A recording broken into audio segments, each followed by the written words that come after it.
médico. Se puede decir que existen 4 áreas fundamentales de la antropología física: la evolución humana,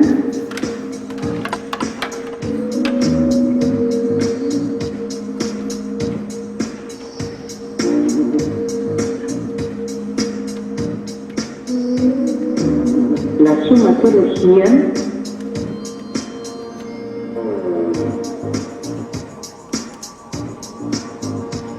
el crecimiento humano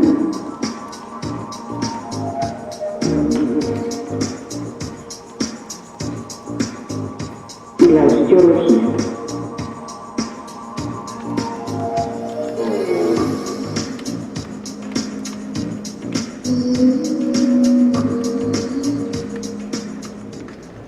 Asimismo, el progreso interno de la disciplina ha permitido su desarrollo en otras áreas como el servicio forense,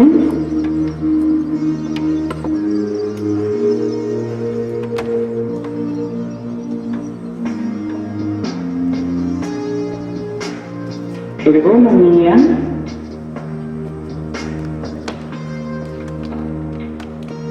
la antropología aplicada,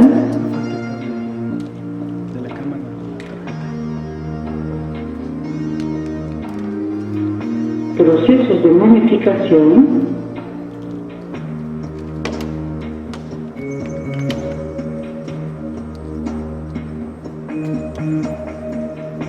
la prehistoria,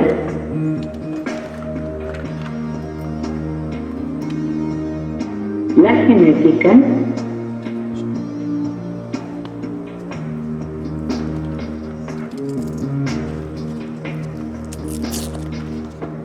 la demografía, salud pública o desnutrición, que inciden en la práctica clínica y en el ámbito deportivo. El antropólogo físico puede trabajar como investigador en la División de Antropología Física de Lima y en los centros regionales de cada estado. A su vez, complementa esa labor con la docencia en los institutos de investigación de la UNAM, la ENA y otras universidades reconocidas por el interior y exterior del país. El mercado de trabajo se ha ampliado recientemente a distintas áreas de salud, como son hospitales, el servicio médico forense y laboratorios, entre otros. Asimismo, hoy en día, la formación del antropólogo físico le permite brindar asesoría a instituciones y organizaciones privadas.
Muy buenos días a todos ustedes, aspirantes a la licenciatura de la Escuela Nacional de Antropología e Historia.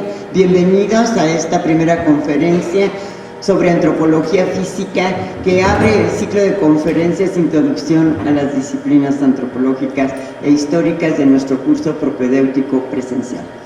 Estamos aquí reunidos varias personalidades en el sentido de ser especialistas en la antropología física. Muchas gracias a nuestros ponentes por haber aceptado la invitación y me voy a permitir presentar a la licenciada en etnología Cecilia Granados Salgado.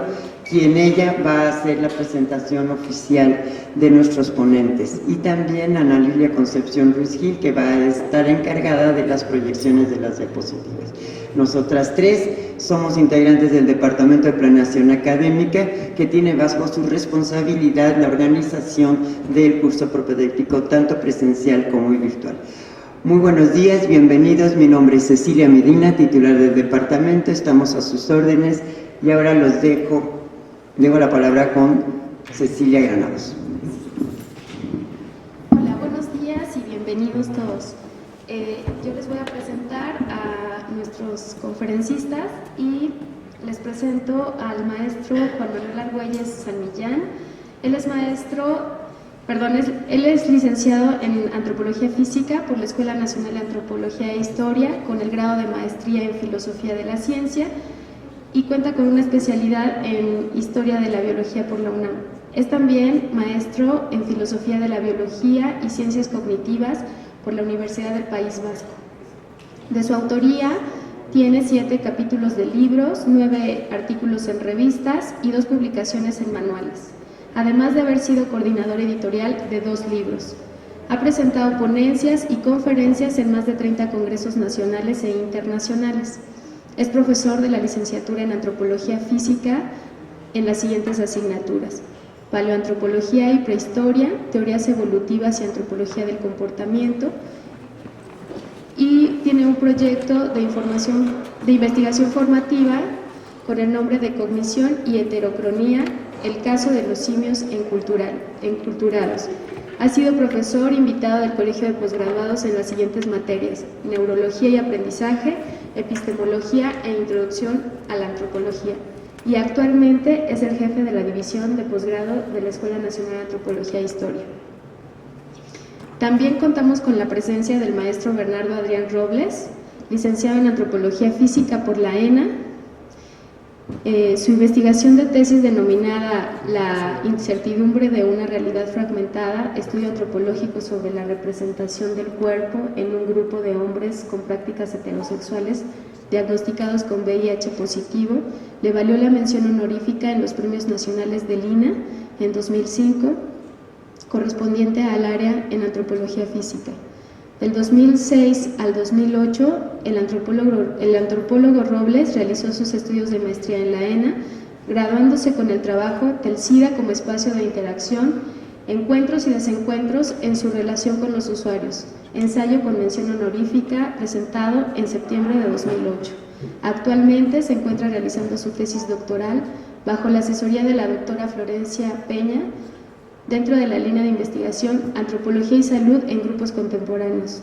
En los últimos años, el maestro Robles ha publicado artículos científicos, dictado conferencias, tanto nacionales como internacionales, y ha dirigido tesis sobre las repercusiones sociales y culturales de vivir con VIH, enfocándose principalmente en describir las distintas formas de vivir con el virus.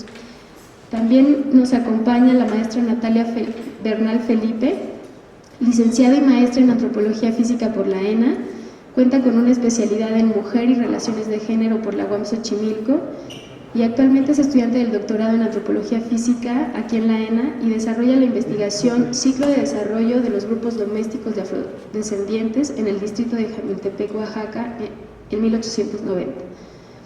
Cuenta con el premio Javier Romero Molina, otorgado por el INAH a la mejor tesis de maestría en Antropología Física del 2008, y los cargos que ha tenido a lo largo de su carrera son coordinadora de la licenciatura en Antropología Física de la ENA del 2002 al 2005, y actualmente es coordinadora de los laboratorios de la ENA. Sus temas de investigación son condiciones de vida y salud en poblaciones antiguas, antropología demográfica en poblaciones indígenas y de origen africano y descendientes en México.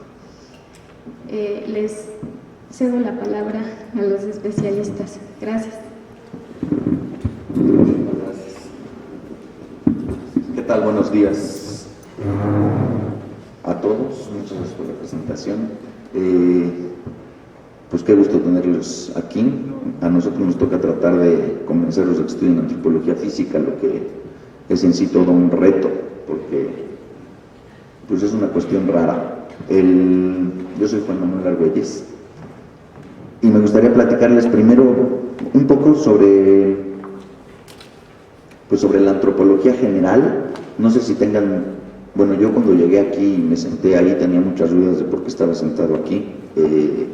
Casi cualquier persona que estudia antropología o que se vuelve antropólogo, uno le puede preguntar cómo te ocurrió eso, ¿no? No es una cosa evidente ni es una cosa sencilla. No es, digo, tomar la decisión. Tampoco es sencillo estudiarlo, pero sí apasionante. Pero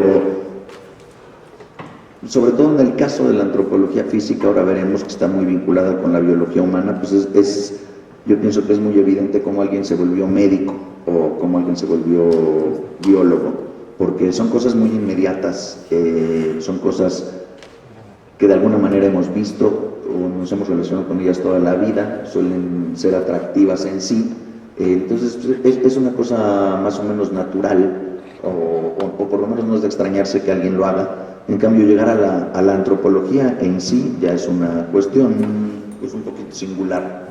Y bueno, lo primero es, me gustaría antes de hablar de la antropología física, me supongo que todavía ustedes están pensando qué carrera estudiar, ¿no?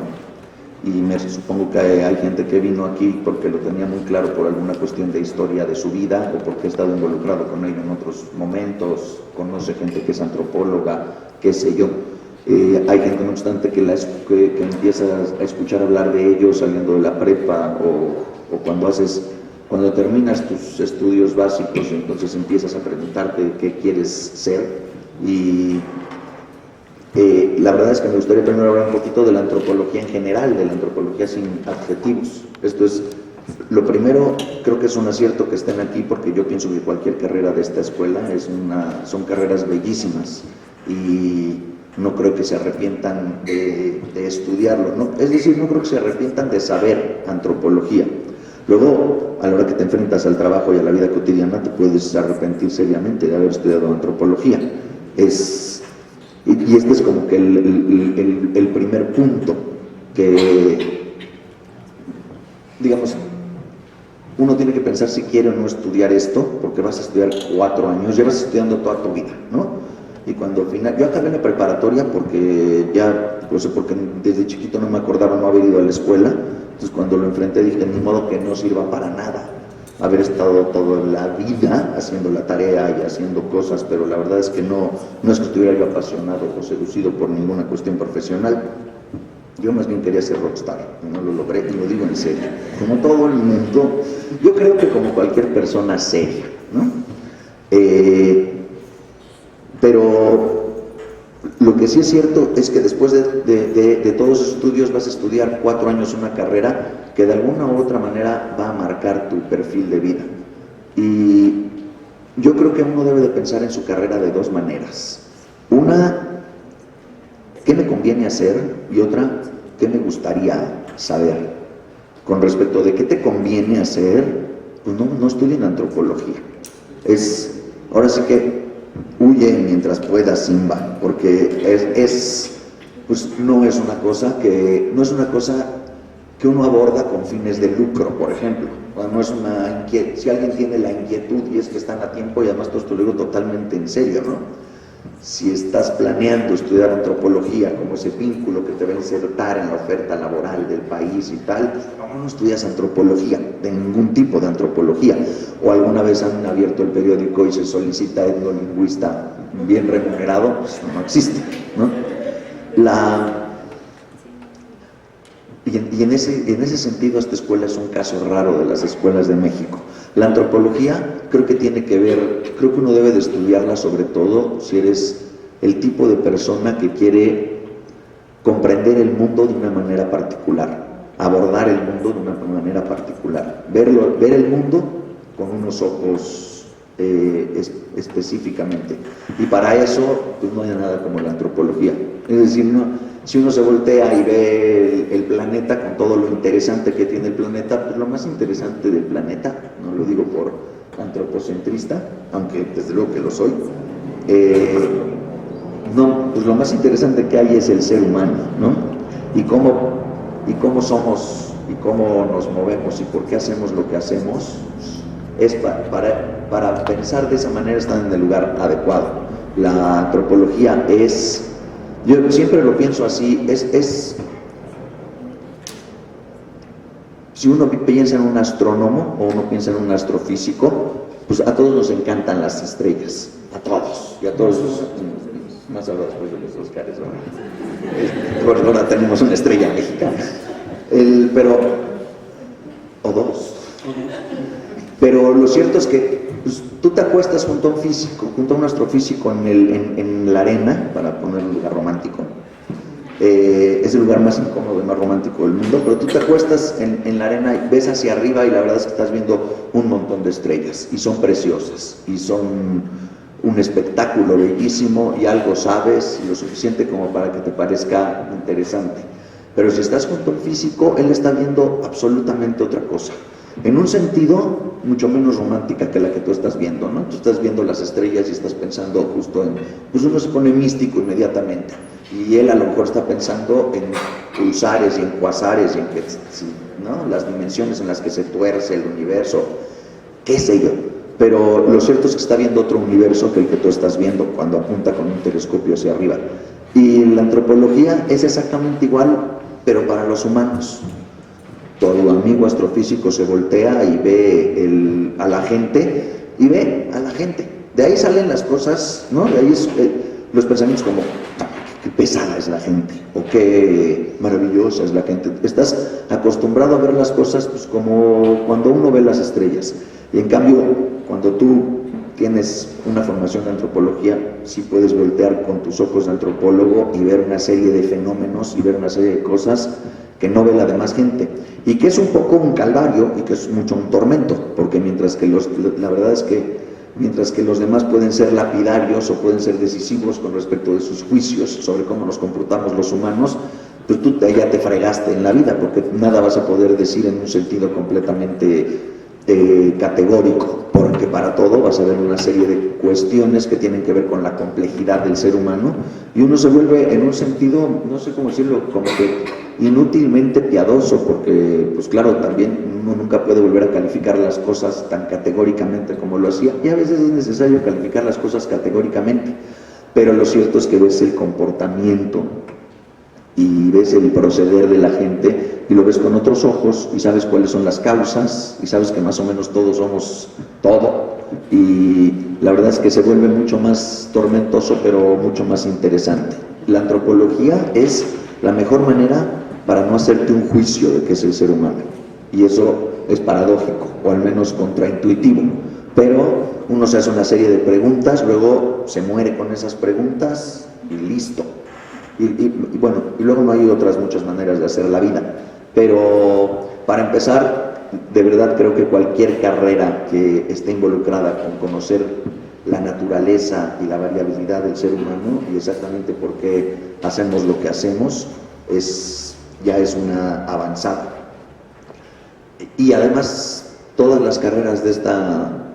Luego siempre lo decimos y al final uno no entiende, bueno, y a la mitad uno no entiende por qué, y creo que al final, cuando ya eres viejo, entiendes finalmente por qué pasa lo que voy a decir, o sea que estoy en la fase en la que no se comprende, pero todas las carreras de esta escuela están de alguna manera entretejidas, toda vez que tienen que ver con el estudio del ser humano. Creo que eso hace la diferencia entre un buen antropólogo y un antropólogo no tan bueno. Creo que un antropólogo siempre no importa la especialidad en la que esté, siempre tiene que hacer un poco atrás el zoom y recordar que lo que está estudiando no son las piedras tales, sino las piedras tales para comprender al ser humano. No debe dejar de tener preguntas sobre el ser humano. Y lo digo así porque pues sí pasa, ¿no? De repente te especializas tantísimo en algo que estás buscando un gen durante 10 años y de repente volteas y piensas qué era lo que yo quería comprender del ser humano, porque me quedé pensando en cómo se hidrolizan las bases nitrogenadas y se te olvidó absolutamente todo. Al respecto de la antropología física, ¿no?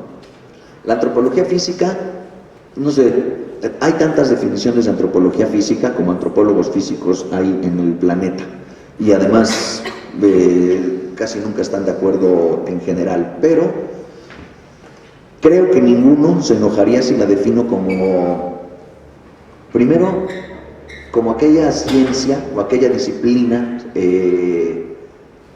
con actitudes científicas que estudia la variabilidad biológica, la evolución y el comportamiento humano.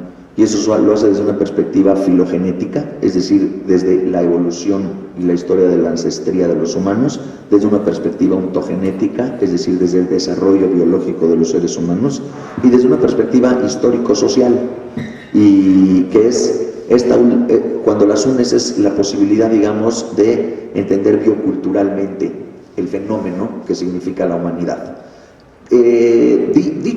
Dicho lo cual, uno puede decir que se trata de una ciencia social con una gran experiencia en biología humana. De alguna manera también podría definirse la antropología física como la biología humana en estado de salud. Es toda la naturaleza y la variabilidad del ser humano. Esencialmente, un antropólogo físico estudia variabilidad biológica y la estudia desde distintos rubros, pero la historia de la antropología mexicana en lo particular ha hecho de la antropología física un caso muy curioso. En la mayoría de los lugares del mundo, la antropología física está metida en departamentos de biología humana o en departamentos de biología en concreto. De hecho, y sí, filosofía también. De hecho, pero de ciencias biológicas en la mayoría de los casos. Y un antropólogo físico en la mayoría del mundo se asume directamente como un científico de la biología y que especialmente está clavado en la biología de los seres humanos. En cambio, los antropólogos físicos de este país siempre han insistido durante su historia en tener la sensación de que son científicos sociales. Esto a mí me parece muy bonito y además muy interesante.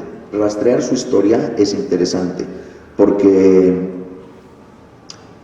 la antropología mexicana nació a partir de unos ciertos discursos que alguna vez sabrán muy bien, que tenían que ver directamente con la agenda política y social de esta nación. Y eso lo llevaba a asumir ipso facto, un discurso social.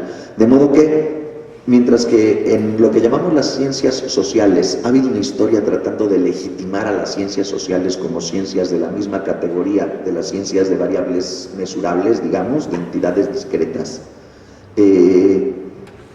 y todo el mundo ve a unos científicos que dicen, bueno, es que esta es la verdadera ciencia y no la ciencia social, y la ciencia social siempre peleando, presionando un poquito para que se consideren las ciencias sociales igual que las ciencias en su estatus social justamente, o en su capacidad o potencia para predecir y determinar con objetividad las cuestiones del mundo. Los antropólogos físicos estaban del lado de las ciencias biológicas y sin embargo siempre han querido que se les ubique como científicos sociales. Son como las carabelas en sentido contrario, ¿no? Ahí van una bola de personas tratando de legitimizar un tipo de disciplina y para el otro lado vienen otros que quieren unirse a ellos y es la antropología física. ¿Por qué es esto? Porque la antropología... porque la primera antropología, solo platicando tantito de historia, porque la primera antropología que hubo en el mundo fue la antropología física. Allá a mediados del siglo XIX hubo una serie de discusiones al respecto de la poligénesis y la monogénesis, si provenimos de un solo ancestro o si los distintos grupos humanos provienen de tienen distintos orígenes, y en esa discusión se empezaron a hacer una serie de medidas de los seres humanos. Era la época de la medida de las cosas, ¿no? Mesurar todo lo mesurable y todo lo cuantificable se volvía una cosa de la que se podía hablar en serio, y lo que no era mesurable o no era cuantificable no era una cosa de la que pudieras hablar con mucha categoría. Como se quería hablar de la naturaleza y del origen del ser humano, se echó mano de una serie de armas cuantificables y mesurables para poder decir algo categórico al respecto de nuestra naturaleza, de manera que lo primero que se hizo fue una antropología de los distintos grupos humanos y de la naturaleza de los distintos grupos humanos. Es decir, que nació como un poco, bueno, no un poco, nació total y tristemente como una cuestión basada en la raciología, una cosa que los antropólogos físicos y los antropólogos en general hemos tratado de destruir durante mucho tiempo, y espero que un día lo logremos, ¿no? Pero el caso es que su origen estaba en la variabilidad biológica considerada como la diversidad de los grupos. Y esto cuando aterrizó en México, aterrizó en una realidad multicultural, en una realidad de una gran variabilidad biológica, en una realidad de grupos, y esto hizo que la antropología física tuviera que pelearse un poco con la variabilidad biológica y la unicidad del ser humano. Y entonces se hizo una carrera biológico-social bastante interesante. Ahora les hablarán mis compañeros de las líneas de la antropología, pero lo cierto es que fue madurando con el tiempo hasta convertirse en una ciencia, yo creo que muy potente, y que lo que tiene es un enfoque particular para ver el mundo. Yo pienso que estudiar antropología física, que se estudia principalmente antropología física para ver el mundo de una manera particular. La antropología física no es una carrera, bueno, sí es una carrera obviamente, pero es sobre todo una manera de hacer las cosas, una manera de pensar el mundo, una manera de voltearte y considerar la diversidad de los humanos y considerar la unicidad de los humanos y por qué los humanos hacemos y nos comportamos como lo hacemos nosotros. Es muy, tal vez lo más, es decir, que es estudiar para pensar a la humanidad de ahora en adelante y básicamente no mucho más. En medio, ya verán, hay una serie de disciplinas y de maneras de abordarlo que son sumamente apasionantes y que son sumamente gratificantes. Pero lo principal, diría yo, es que te embarcas en un proyecto para pensar en el ser humano de una manera justa. Te embarcas la verdad es, y lo digo en serio, es una aventura racional que consiste en limar un poco tu espíritu todos los días y consiste mucho en quitar tus juicios y tus prejuicios y quitar muchísima de la ideología que tenemos los seres humanos y sustituirla por un pensamiento que por lo menos se base en alguna serie de razonamientos más profundos que den, digamos, consistencia a tu espíritu. La verdad es que la antropología sirve, sobre todo, digo la antropología en general, pero la antropología sirve para fomentar el desconsuelo, porque se van de tu idea, de tu construcción de qué es el ser humano, las ideas sencillas, los juicios de valor huyen rápidamente, ya no puedes pensar en el ser humano como si es bueno o si es malo, y si existe la gente que es mala y buena. Es decir, uno deja de hacer juicios dicotómicos, uno deja de hacer juicios de A o B de manera sencilla para emprender una, digamos, deconstrucción de lo que es el ser humano y reconstruir lo que es el ser humano. En ese sentido me parece una carrera muy humana y una carrera que trata de los humanos. Voy a acabar hablándoles rápidamente de dos puntos que a mí me gustan en particular, y uno es el de la evolución y la cognición. Ahora mismo les van a hablar ahora sí que de una serie de disciplinas que son mucho más robustas y propias de la antropología física especializada, pero me gustaría cerrar con esto porque yo siempre veo películas o leo libros o veo documentales o escucho a las personas, y me da mucho gusto cuando me sucede, a todas pensando en tres preguntas: ¿de dónde venimos? ¿Qué hacemos aquí? ¿Y cuál es nuestro lugar y nuestra emergencia en el mundo? Y siempre que lo veo desde la filosofía o desde la literatura o tal, me da muchísimo, me siento muy bien, porque pienso, a eso me dedico yo. Ese es mi tipo de carrera. Es una carrera que puede estar muy aliada a la bioarqueología, al pasado del ser humano, a la variabilidad del ser humano, pero es una carrera que puede meter sus manotas hasta el mismísimo origen del ser humano. La antropología física te permite estar en contextos arqueológicos, pero en contextos prehistóricos, te permite ver con otros ojos las pinturas rupestres, te permite meterte a ti mismo y explorarte desde tu más pequeña y simple célula hasta pensar en cómo es que están conformadas todas las células que rodean a todos los individuos y en qué estamos relacionados todos. Y eso es una cosa que no te da cualquier carrera de aquí. Ahora sí, vendiendo la antropología física como algo que es sumamente gratificante. La evolución humana, el estudio de la evolución humana nos permite comparar nuestra manera de comportarnos con muchas de las maneras que tienen los otros primates de comportarse. Nos permite ver lo animal que tenemos, nos permite ver lo humano que tienen ciertos animales y nos permite explorar nuestra propia mente, que me parece que es lo más interesante que puede haber en el mundo. Y nos permite sobre todo ver qué de nuestra mente es este concepto ingenuo de una racionalidad pura que tienen las cabezas y ver qué tanto nuestras emociones son parte de nuestra biología y cuánto entonces nuestra biología de las emociones es parte de nuestro razonamiento. Nos permite sentarnos en la cama en la noche y hacer, y lo digo en serio, elaboraciones y elucubraciones serias y profundas al respecto de por qué estás enamorado, de la misma manera que al respecto de el mosco que te está picando, cómo está relacionado evolutivamente contigo. Y eso no es cualquier cosa, eso es mejor que ser contador, eso se los juro, aunque es menos gratificante. Económicamente menos gratificante, espiritualmente mucho más gratificante. Pero explorar nuestra cognición, explorar nuestra mente y nuestras pasiones, a partir de la posibilidad de que las hayamos heredado ancestralmente y qué tuvieron de útiles en un momento cuando la historia era una noche, cuando toda la tecnología que tenemos era una cosa completamente ajena al ser humano, ver y pensar en cómo las personas de los primeros tiempos pudieron haber pensado y cómo es que pensamos como pensamos hoy, es una cosa que se debe de abordar desde nuestra biología y desde nuestra cultura. Y esas son armas que solo te da la antropología física.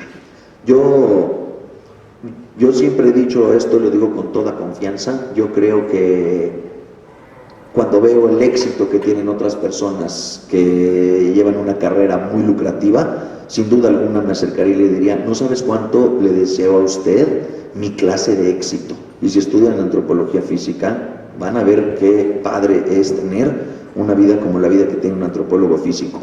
Yo no sé cuánto, pero no creo que haya una cantidad que pueda uno dar para ver el mundo como lo ve un antropólogo físico. Es decir, estar en un barco alguna vez rodeado de una serie de personas y poder decirles, lo que yo traigo en la cabeza para ver lo mismo que tú estás viendo, no sé cuánto vale, pero yo decidí cambiarlo por cualquier otra gratificación que voy a tener en la vida y todos los días me levanto y pienso que soy antropólogo físico y eso se los juro, todos los días me levanto y pienso qué maravilla que soy antropólogo físico, porque desde que salgo y veo a los demás y saludo a un taxista y me meto al coche y voy pensando en lo que dicen en las noticias, voy pensando cómo puede ser que tengamos este comportamiento, cómo puede ser que este comportamiento se deba a nuestra evolución y a nuestra variabilidad y cómo es posible que se haya constituido semejante fenómeno en un planeta de este tipo. Eso lo pienso todos los días y si se animan a pensar eso todos los días, pues les aseguro que están en el lugar necesario para tener las armas que los habilitan para tal placer. Muchísimas gracias, les van a platicar mis amigos.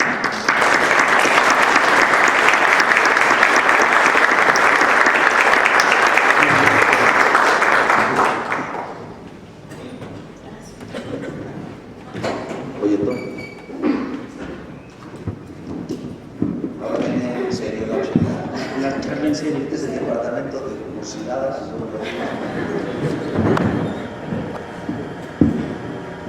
Hola, buenos días.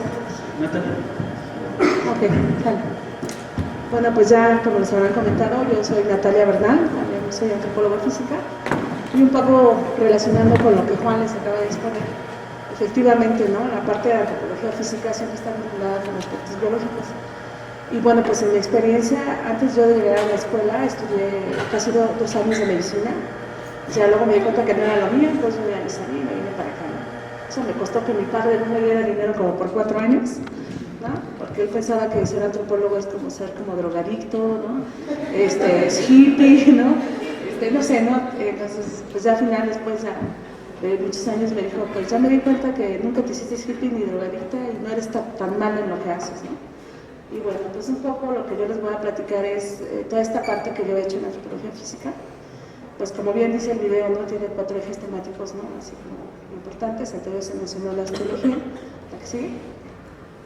Y bueno, pues yo un poco en los inicios, después de haber terminado mi carrera, de los 4 años, pues me inserté en varios proyectos de que se abocaron bueno, allá en el estado de Puebla, porque tembló, entonces se fluctuaban muchos templos, ¿no? Entonces lo que necesitaban eran antropólogos físicos para que pudieran rescatar todos esos esqueletos que están sepultados ahí, ¿no? Principalmente en los atrios y en las naves, ¿no? Entonces, estas son algunas fotografías de un proyecto que se hizo en la licenciatura ya hace muchos años, en el que un pueblo pidió que pues, rescataran los esqueletos que estaban en el atrio. Está esta primera foto, porque cuando hacían la fiesta patronal, pues los toros movían la tierra, entonces salían los huesos, ¿no? Entonces ellos querían saber quién eran esas personas que estaban sepultadas ahí. Entonces ya varios profesores de la ENA nos llevaron a los alumnos y ya nos hicimos todo un proyecto para poder rescatar esta población.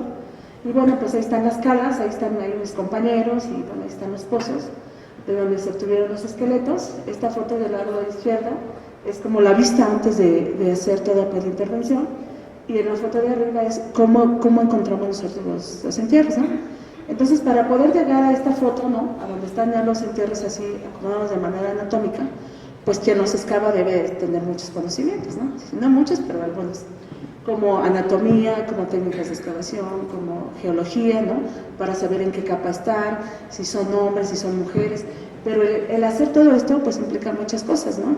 Porque es irte de tu casa 30 días, ¿no? Donde hace mucho frío, donde no hay comida, donde te duermes en el suelo, ¿no? Entonces muchos compañeros ya no querían ir, porque como no había camas, pues nos acostábamos en unos cartones y luego poníamos nuestra bolsa de dormir. Entonces como que no les parecía mucho, ¿no? Sin embargo, yo un poco, mi interés fue así, cuando yo estudiaba medicina yo quería ser patóloga en realidad, ¿no? Pero cuando llegué a antropología física dije, no, pues a mí me gusta la osteología, ¿no? Entonces me voy a dedicar a esto. Y en un principio a mí la pregunta que yo siempre me surgió fue como, ¿de qué se enfermaban las poblaciones del pasado, ¿no? Y bueno, pues ya tenía como algo de material, ¿no? Ahí tenía el esqueleto, ya tenía el lugar de donde provenían. Estos son del siglo XVII, a ellos se les encontró asociados rosarios, aretes, monedas de plata, ¿no? Que tienen que ver con su ajuar funerario, ¿no? También platos, vasijas, ¿no? Muchas eran de origen inglés, otras eran chinas, ¿no? Entonces ahí habían como muchas cosas que ya no me quedaban, porque según las fuentes decían que ellos eran indígenas. La que sigue, por favor. Y bueno, pues ya nos trajimos los esqueletos para acá, son como 220 esqueletos de niños, mujeres, hombres, adultos, adolescentes, ¿no? Y entonces yo le decía a mi maestra, bueno, ¿y pues qué voy a hacer de tesis? Me decía, no, pues ese es su problema, usted hágase la pregunta de investigación, luego me viene a ver. Entonces yo planteé un proyecto sobre saber cuáles eran las condiciones de vida y salud que las personas tenían en el siglo XVII a través del análisis de sus restos óseos, ¿no? Pero entonces yo me di cuenta que si yo nada más analizaba los restos óseos, pues iba a ser como muy sesgado mi estudio. Entonces, después ya propuse también analizar lo que eran las partidas de defunción de la iglesia, y analicé 1600, 1700, 1800 y 1900, 400 años analicé. Y entonces, como a mí me dijeron que estos eran siglo XVII, pues crucé los datos, las causas de muerte que venían en los documentos. Entonces me di cuenta que pues me faltaba estudiar otras cosas, porque pues la letra estaba muy fea, yo no me entendía qué decían, ¿no? Y entonces me fui a la GEN a estudiar paleografía. Ahí estuve estudiando 3 años paleografía, y entonces ya hice mi base de datos, analicé los restos óseos, son algunos de los resultados. Este es un omóplato, que está en medio, que tiene una fractura. Son las vértebras dorsales también, que tienen pues desgastes, es como rebordes que ven que les salen, esos como listones, ¿no? Eso se llama osteofitosis, eso sale por varios aspectos. Uno puede ser por la edad, o sea, la gente después de los 30 ya le comienzan a salir esas excrescencias óseas, o también tienen que ver con la actividad o con algún padecimiento, pero en este caso yo pude detectar que no era un padecimiento, sino que tenía que ver por la actividad, porque esta persona tenía 25 años. Entonces, buscando en los documentos, yo encontré que muchos se dedicaban a aspectos sobre trabajar la tierra, ¿no? No sé, encontré panaderos, encontré ovejeros, ¿no? Esta población se encuentra en la parte oriental del estado de Tlaxcala, en el municipio de Pisaco, por allá, 5 minutos por ahí está, se llama Santa María Tlaxcala. Y en las mujeres se encontró una reincidencia de fracturas a nivel de la nariz. Entonces yo preguntaba, bueno, pues, ¿por qué estas mujeres tienen, o sea, no sé, de 40 mujeres, pude analizar, no sé, 8 tenían este tipo de lesiones? Entonces digo, la gente no se cae por caer si no mete las manos, ¿no? O sea, algo debe de pasar por ahí. Entonces yo en ese entonces pues los asocié a aspectos de violencia, ¿no? No sé si realmente la interpretación que hice fue la adecuada, pero lo que sí me quedó muy claro fue que para poder conocer a las poblaciones del pasado, el antropólogo físico tiene que tener muchos elementos, ¿no? De hecho, yo me fui a vivir seis meses a la población donde hice mi tesis para ver la gente cuánto caminaba, las mujeres que hacían, los niños, ¿no? Las personas que trabajaban en el campo, ¿no? Y yo escribía eso en mi vida de campo. Entonces, en mi tesis hay fragmentos de lo que yo vi en campo, los resultados del documento y los resultados del análisis socio, ¿no? Entonces, de esa manera yo pude responder la pregunta, ¿no? Entonces, un poco de los padecimientos que encontré también fue que tenían muchas diarreas, que también dejan lesión en el hueso, ¿no? Había gente que tenía fracturas a nivel de las tibias y que nunca se atendió, o a lo mejor el tratamiento que le dieron pues no fue el adecuado, pero terminaban los huesos como ya muy inflamados, ¿no? Entonces decía, pobre gente, ¿no? Le dolió, ¿no? Como qué tipo de tratamientos utilizó plantas, porque pues no había médicos, ¿no? Entonces ahí echando un poco mi imaginación, ¿no? Eso es un poco también lo que el antropólogo tiene que hacer, o sea, tiene que ser como creativo para diseñar sus investigaciones, porque si lo haces a través nada más de las piedra por la piedra, pues jamás, ¿no? Como lo que decía el profesor Juan Argüelles, ¿no? Tiene uno que asociar eso al hombre, también aquí, ¿no? El documento al hombre, el hueso a lo que la persona vive en el pasado, ¿no? Es como un triple ejercicio a veces, ¿no? ¿La que sigue? Bueno, un poco para mostrarles el espacio que se excavó, pues esto es lo que correspondería a lo que era pues la iglesia de Santa María de Escalá. La parte del medio es la nave, ahí en la parte superior derecha eso es lo que era como el jardín, ahí había una fuente. La parte izquierda superior era donde estaban como las oficinas de la iglesia y toda esta parte que es anterior, eso el atrio, ¿no? Que ustedes lo pueden ver en las iglesias también. Y bueno, pues ahí se representan todos los entierros que encontramos, o sea, si los cuentan tienen 10, ¿no? Son muchos.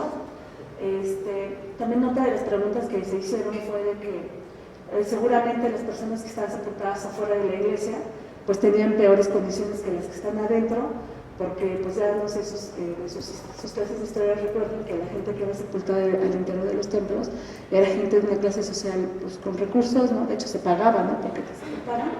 Y los estudios osteológicos revelaron que no, que no hay una diferencia en cuanto a la salud, ¿no? Entre los que están sepultados afuera y a los de adentro. Aquí otra de las cosas interesantes que se encontraron fue que en la parte de la fuente, que es la parte superior derecha, se encontró un hombre de 25 años con un besote y una deformación craneana. Entonces lo que se cree es de que pues, tuvo una ocupación todavía cuando se empezó a hacer pues, el templo, también prehispánica, ¿no? De hecho se publicó en un artículo y al entierro le llamaron el señor de Tezcala, ¿no? Tenía un besote, tenía orejeras, tenía un perro asociado, ¿no? Entonces encontramos como pues, materiales de muchos lados, un poco lo que también comentaba el profesor Juan Argüelles, ¿no? O sea, uno tiene que ver que las poblaciones no son, hay pocas, en este caso no fue, que son cerradas, sino que tienen contacto comercial, por vía de matrimonio, por muchas razones, ¿no? Que se ve representada, por ejemplo, pues en el tipo de ofrendas que traían ellos, ¿no? Que los acompañaban. ¿La que sigue? Y bueno, un poco mi desarrollo en la antropología física también ha sido una línea de investigación que se llama antropología demográfica, que se encarga de interpretar los eventos demográficos como la natalidad, la fecundidad, la mortalidad, la migración o inmigración, pues a través de diferentes metodologías y en diferentes contextos, ¿no? Por ejemplo, el documento que está arriba en la parte superior derecha, eso es lo que les comentaba, ¿no? O sea, para leerlos está difícil, ¿no? Porque es diferente tipo de letras, son diferentes momentos históricos en los que se elaboraron, son diferentes personas quienes los hicieron, ¿no? El de arriba, el de la parte superior derecha, son las actas de función de la Sierra Norte de Puebla, en una comunidad náhuatl, Xolotla y por San Pablito, por Pahuatlán, estamos acá. Esta de la parte superior izquierda es una carta de compraventa de 1620 de la ciudad de Tequera, hoy Oaxaca, compraventa de esclavos. Esta que está aquí abajo es la lista de entrada al hospital de la Virgen, de Nuestra Señora de la Asunción, pero Nuestra Señora de los Dolores de la ciudad de Texcoco, y es de 1735, ¿no? Dice. Y esta que está hacia abajo es un documento que hizo un jesuita en una misión allá en Baja California Norte, que es como una especie como de censo. Ellos iban caminando por el desierto, iban viendo qué población había y las contaban y las describían. Entonces, esa también es una fuente de información para los antropólogos físicos, porque al no haber ya poblaciones, por ejemplo, esclava totalmente de origen africano, pero tenemos documentos que refieren a ellos, ¿no?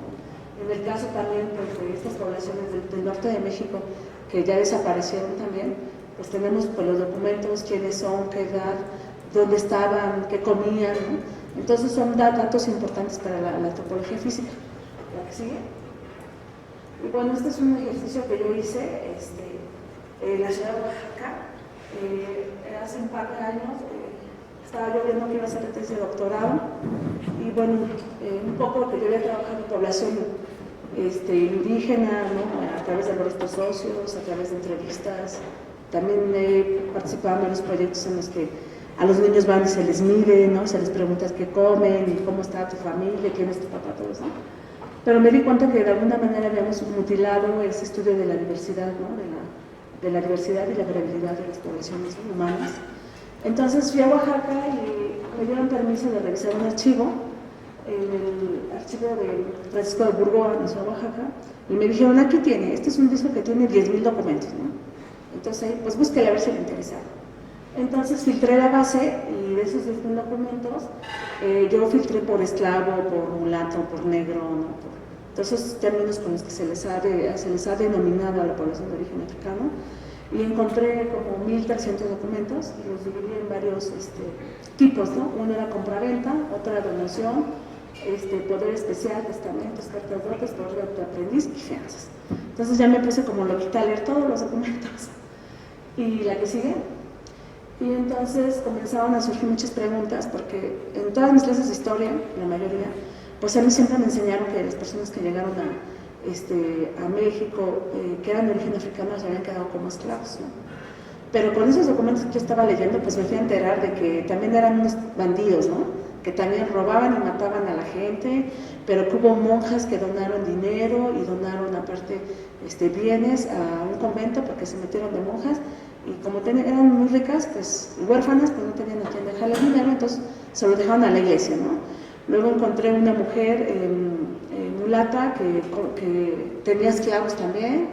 Encontré un padre que tenía vínculo con una mujer, no he podido leer bien el documento que está maltratado, pero la mujer compraba a los niños y los liberaba y como que se los quedaba, ¿no? Entonces encontré cosas como muy diferentes, ¿no? Y como que me quedaban más preguntas. Entonces, esta grafita que les traigo es lo que yo he podido reconstruir un poco acerca de estos grupos. Esta es una distribución de los grupos quinquenales de edad por sexo de los esclavizados, de los que sí se reporta su origen. Entonces, pues si se dan cuenta, hay un niño, por ejemplo, de entre 5 y 9 años que es de origen africano, y tenemos gente hasta de 30 a 34. Se supone que los historiadores, ¿no? Dicen que los factores, los que traían a estas personas en los barcos, traían a gente que en edad reproductiva y productiva, ¿no? De 15 a 30 años, porque pues podían trabajar y desarrollar muchas cosas. No les convenía tener gente muy anciana ni niños, porque era muy factible que fallecieran en el trayecto, ¿no? El trayecto duraba 3 meses aproximadamente. Entonces, en esos 3 meses, imagínense todo lo que sucedía, ¿no? Y todos los que se morían y los que se enfermaban, ¿no? Entonces, este es un gran atributo que este documento nos da de una población poco estudiada, ¿no? Para el caso de México, y que de alguna manera ha contribuido en un sentido biológico y cultural, como lo vamos a ver más adelante. ¿Sigue? Y bueno, pues yo con esa información he podido reconstruir a través de un mapa contemporáneo del continente africano, como de qué lugares venían estas personas, y bueno, la mayoría de las referencias dicen que venían de la parte occidental, ¿no? Que sería donde está San Miguel de Guinea, ¿no? Y Sierra Leona, y bueno, pues yo encontré, por ejemplo, como pueden ver, que hay hasta personas que venían de Mozambique, ¿no? Esto puede tener una respuesta inmediata, podría ser que los mismos reinos de Mozambique pues capturaban personas y las trasladaban, o como ustedes quieran verlo, ¿no? Y la otra es que genéticamente, actualmente encontramos genes zulus que son de la parte sur de África, ¿no? Y que hemos encontrado, por ejemplo, en la costa oaxaqueña, como ahorita lo vamos a ver, ¿sí? Bueno, un poco aquí, esta foto la puse con la intención de ver, ¿no? De lo diferente que somos cada uno de nosotros, ¿no? A ver, levanten la mano quién es de aquí, del Distrito Federal. Ajá, del Distrito Federal. Ahora, ¿quién es? A ver, le siguen levantando. ¿Sus padres nacieron en el Distrito Federal? A ver, sigan manteniendo la mano, ¿no? Sus abuelos nacieron en el Distrito Federal. Vean, ¿no? O sea, cómo se va reduciendo. Esto habla de la movilidad que tenemos los humanos, ¿no? Y por múltiples razones, por trabajo, por matrimonio, no sé, ¿no? Pero eso hace que seamos diferentes también. Por ejemplo, aquí, pues estas fotos, ¿no? Para que ustedes vean, y entre nosotros mismos nos podemos voltear a ver, pues lo diferente que somos, el color del cabello, de piel, la forma de los ojos, ¿no? Etcétera. Por ejemplo, en un estudio que se hizo aquí en la ENA, a varias personas que quisimos participar, nos sacaron una muestra de sangre y de cabello para ver cómo los genes que tienes, pero con respecto a tu origen continental. Por ejemplo, en el caso de Natalia, yo tengo 16 de africano, tengo 44 de indígena y lo demás lo tengo de europeo, ¿no? Y entonces yo me preguntaba, ¿pero cómo tengo eso? ¿No? Entonces dije, entonces ya sé por qué estudio los afros, ¿no? No, o sea, finalmente yo nací en Michoacán, mi madre es de Michoacán, mi padre es de Sonora, pero mis bisabuelos maternos son de Colima, por ejemplo, ¿no? Y en Colima hubo mucha población afro también. Y bueno, un poco es lo que yo he encontrado, ¿no? Pero, pues justamente la antropología física se encarga de estudiar esta diversidad, ¿no? Que sea biológica y cultural, en un contexto particular, ¿no? Sociohistórico, ¿no? O sea, esas personas que llegaron como africanos, ¿no? Como esclavos en aquel entonces, pues ya muchos se murieron, pero también se reprodujeron y dejaron, ahora sí que una semilla en este país, ¿no? Y justamente la foto inferior es una foto de la Costa Chica de Oaxaca. Así es la gente que vive en la Costa Chica de Oaxaca. ¿Alguien es de Oaxaca? ¿No? ¿De qué parte eres? De la sierra, ¿no? Entonces, pues bueno, de hecho a la gente de la costa dicen los morenos, ¿no? Mucha gente por ahí es de los morenos. Y también a los grupos étnicos, ¿no? ¿Saben cuántas etnias hay en México? Pues ya los que se queden en la ENA lo van a saber, ¿no? Más adelante, ¿no? Pero bueno, la que sigue, por favor. Esta gente nueva, ¿no? Que así se le ha nombrado, pues bueno, está registrada desde los códices, ¿no? Este es un fragmento de un códice de Tlaxcala, donde está Hernán Cortés con su acompañante, que pues, si se dan cuenta, pues es ya una persona con piel morena y pelo rizado, ¿no?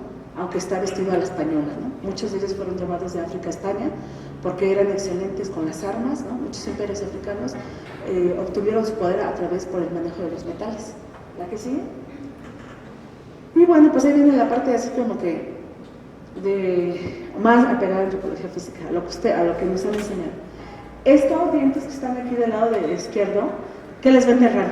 A ver, tiéntense con su lengua sus dientes y vean esta foto. ¿Qué tienen de raro esos dientes? Exactamente. Están limados intencionalmente. No tienen la forma natural, ¿no? Estos están limados. ¿Se pueden dar cuenta? ¿No? Están limados y eso es producto del humano. Esos esqueletos los encontramos en un contexto arqueológico de un hospital que tuvo ocupación de 1540 a 1870, o sea, 300 años, podemos decir. Y fue de los primeros hospitales y grandes proyectos de la Nueva España para atender a la población indígena. Hace 12 años se hizo un rescate arqueológico. Ese metro es el metro San Juan de Letrán, no sé si lo conocen. Serían esos los terrenos, ¿no? Y ya llegaron al laboratorio y pues revisando los materiales, limpiando, pegando, quitando la tierra y todo eso. Pues nos dimos cuenta que ellos eran diferentes, se comenzaron a estudiar. Algunos antropólogos, los primeros que lo reportaron, dicen que es un limado dental de Ghana, así son simplemente de Ghana, y punto final. Entonces ahora que los hemos retomado para el estudio, pues hemos encontrado algunas otras cosas, se le han hecho otro tipo de estudios, como las sensaciones musculares que se quedan marcadas en los esqueletos, y refieren que estas personas hacen trabajos muy pesados, pero no muy pesados, tienen entre 25 y 30 años y tienen un desgaste de hueso terrible, ¿no? Cuando estuvieran 50. Entonces eran personas que realmente hacían un esfuerzo físico considerable, todos son hombres, y ahora lo que vamos a hacer es que vamos a extraer estroncio de los dientes y se van a llevar a Alemania para saber cuál es su origen, ¿no? O sea, su origen continental, seguramente va a ser africano, pero lo que va a decir este estudio es si ellos llegaron a América con los dientes limados. Y si es así, entonces ellos serían de las primeras personas que migraron de manera forzada seguramente a América, pero que nacieron en África, ¿no? Y eso nos va a decir otras muchas cosas. Se les van a aplicar a otros tipos de estudios también. Y bueno, eso es lo que tenemos en cuanto al registro osteológico. Pero en cuanto a fuentes históricas y litografías y muchas cosas, bueno, pues tenemos un poco acerca de lo que se dedicaban. Se les ha asociado mucho con el trabajo, por ejemplo, del algodón, del tabaco, ¿no? para la región de las costas. Para las ciudades urbanas, como fue la Ciudad de México, pues bueno, ¿no? Las mujeres fueron nanas, chichiguas, ¿no? Se dedicaban a quehaceres domésticos, aunque hubo muchas que se casaron también con los dueños de los barcos, ¿no? Y eso ya está documentado por estudios históricos. Y bueno, la foto que les puse abajo es una familia afrodescendiente contemporánea que habita en Oaxaca, ¿no? Que vive. Y esos son un poco de los que... Esa es como la parte, la reminiscencia que queda, ¿no? La parte viva, ¿no? La que la puedes ir a medir, la puedes besar, la puedes entrevistar, ¿no? Puedes ver lo que es enfermar, ¿no? Y que desde la antropología física es escasamente estudiada, ¿no? ¿Sí? Y bueno, este es un ejercicio que hemos hecho para ver como la contribución genética que la población afrodescendiente ha dejado actualmente. Esto se ha sacado a través de estudios de ADN. Y bueno, pues el DF, bueno, en oscuro está el indígena, el café el europeo y el rojo el africano. Y pues no sé si se sorprenden un poco de los datos, realmente ya conocen un poco esto. Pero por ejemplo en el norte de México, ¿no? Pues hay una alta incidencia de población con genes africanos. También es el centro de México, y bueno, pues todo el mundo asocia a que los afros están en las costas, ¿no? Veracruz y Oaxaca. Aquí este muestra que se hizo en Oaxaca, pues fue la ciudad de Oaxaca, pero les aseguro que si hubiéramos muestreado la costa, pues los niveles, que ya son el rojo, ¿no? Hubiera habido más presencia. También hacia la parte de Yucatán, Mérida, ¿no? Quintana Roo también. De hecho, un poco este tema que hemos trabajado con un profesor aquí de la licenciatura, Rodrigo Vaquero, de la Laboratorio de Genética Molecular, nos han invitado a trabajar a otros lados, o sea, con este planteamiento que hemos traído desde la revisión que hicimos desde los huesos. Ahora el Instituto Mexicano de Genómica nos invitó a participar en un proyecto Coahuila para ir a muestrear una comunidad de los mascobos seminales. Ahora para Semana Santa vamos a ir allá, y para el fin de año vamos a ir a Campeche y a Belice a mostrar los garífunas. Vamos a hacer un censo y un muestreo de saliva y cabello. Y vamos a ir a Guatemala también a Livingston a mostrar a los afros de allá, y vamos a mostrar la Costa Chica de Oaxaca otra vez, porque queremos mostrar por toda la villa y llegar a esta colina, porque lo que nosotros habíamos pensado que esos genes hunos que yo les comentaba que eran del sur de África, son todos aquellos que entraron por el contrabando de la mano de la China. No lo sabemos, ahí como que le vamos a empezar a rascar, pero eso también nos ha ayudado a vincularnos con otras instituciones que no solamente tienen como un interés antropológico, ¿no? O sea, ellos nos dicen, nosotros tenemos, no sé, el químico, el genetista, el biólogo, pero no tenemos el antropólogo, ¿no? Y también ahora está como muy en boga el tema de la alimentación, no sé si ustedes lo han percibido. También se están haciendo algunos recetarios de la comida afromestiza de diferentes regiones del país, y que los ha impulsado también es el Instituto Nacional de Nutrición, y han invitado a los antropólogos físicos a trabajar con estas poblaciones para saber qué es lo que comen, cómo lo preparan, en qué momento, si es comida ritual o si es comida cotidiana, ¿no? Y todos estos procesos de conservación de los alimentos en las altas temperaturas, ¿no? ¿La que sigue? Y bueno, pues un poco ahorita lo que estoy haciendo actualmente, pues como les decía Ceci, estoy haciendo una tesis de doctorado y estoy tratando en la línea de antropología demográfica, como no solo ver como, básicamente a lo que me estoy dedicando es a cómo se reproducen, cuántos hijos tienen, de qué se mueren, la gente que está en esos municipios habitados por poblaciones afrodescendientes, hacia qué lugares de la República se mueven. Por ejemplo, lo que se ha encontrado es de que los afrodescendientes les conviene más irse a Estados Unidos, ¿no? Y estar allá por Carolina del Norte, porque si los agarran pues no sé, en Tijuana, piensan que son africanos, ¿no? Y entonces ellos dicen que a ellos les conviene más estar en Estados Unidos porque les dan permiso de pasar, como allá hay población negra, los afroamericanos, pues no los detienen, ni los detienen en la migra, ni nada, porque, pues tú eres afroamericano, vete, ¿no? Pero no dice, yo soy mexicano y soy negro, ¿no? Entonces son unas cosas también que la antropología física puede aportar también, ¿no? A este tipo de situaciones, y son las que yo he encontrado. Muchos de ellos también se van hacia las partes donde hay turismo, ¿no? donde pueden trabajar en las regiones hoteleras. Muchas mujeres viajan, por ejemplo, desde la Costa Chica, se bajan a Los Cabos y se van a hacer trencitas, ¿no? Ya no he ido a la playa y te hacen las trencitas, ¿no? Son las mujeres afro las que están ahí, ¿no? Entonces, este tipo de situaciones también se pueden aplicar a poblaciones contemporáneas en ese sentido.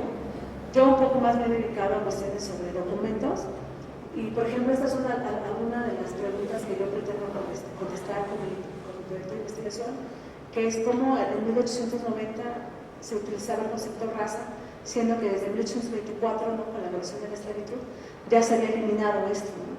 Pero Porfirio Díaz la volvió a impulsar, ¿no? Se les da como otro sentido, ¿no? Porque otra pregunta es por qué la población afro se mantuvo endogámica, ¿no?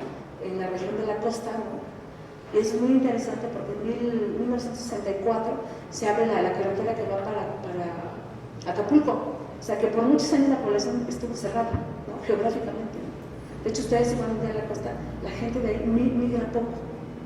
Migra poco. Otra de las preguntas que yo pretendo contestar es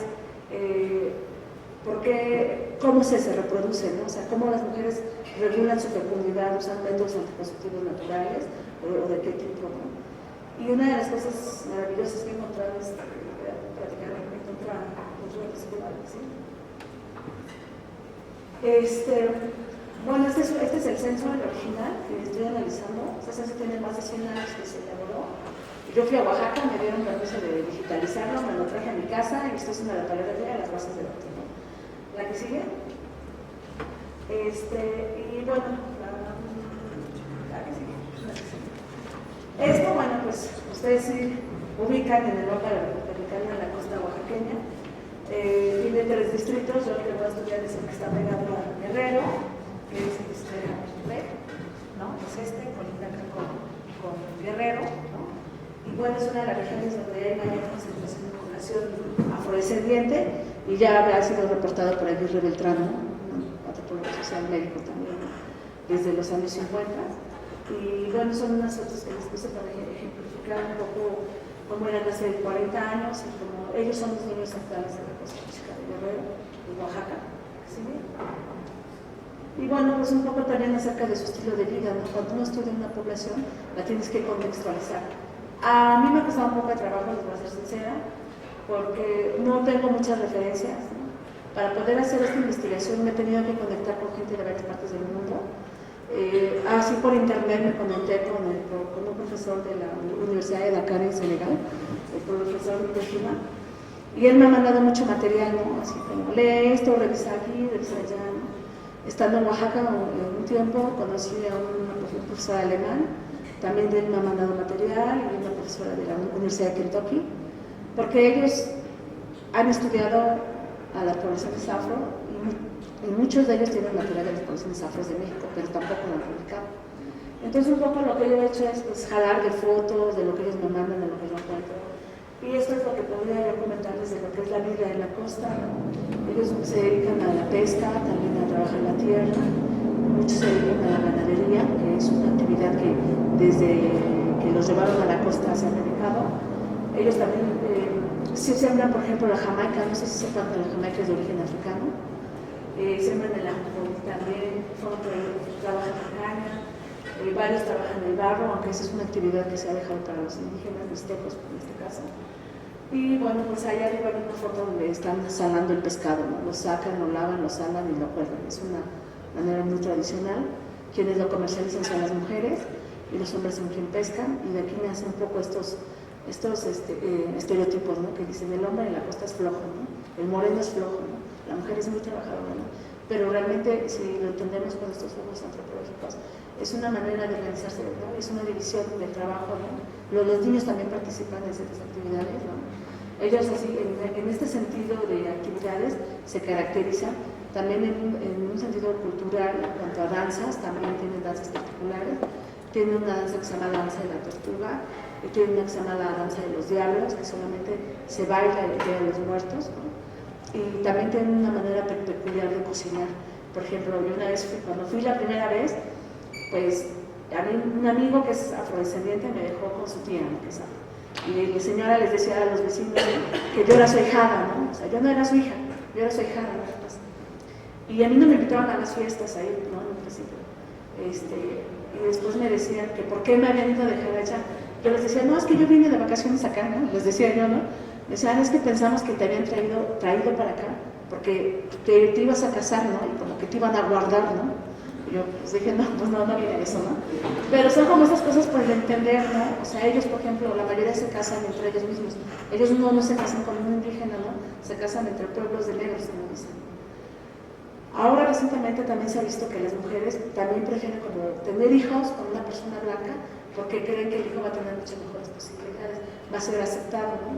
En un encuentro que tuvimos con unos maestros de algunas primarias de por allá, uno decía que él pues ya estaba harto de muchas cosas, ¿no? Y entre ellos dice, es que me encontré un niño ¿cómo? ¿A donde bebes el agua? ¿Qué se llama? El bebedero, ¿no? Y el niño se estaba pues tallando con la piedra, ¿no? ¿Y qué te pasa, no? Es que ya no quiero ser negro, ya quiero ser blanco, ¿no? Entonces, eso a lo mejor lo habíamos dejado para la película de Pedro Infante, pero te das cuenta que continúa, ¿no? Entonces, ahora varias mujeres jóvenes prefieren tener hijos con personas blancas para que los hijos no sean tan negros, ¿no? Pero bueno, la que sigue. Este es un ejercicio que yo hice, estos son los datos pues, del censo tal cual como los encontré desde 1890 y son desplegados desde 1955.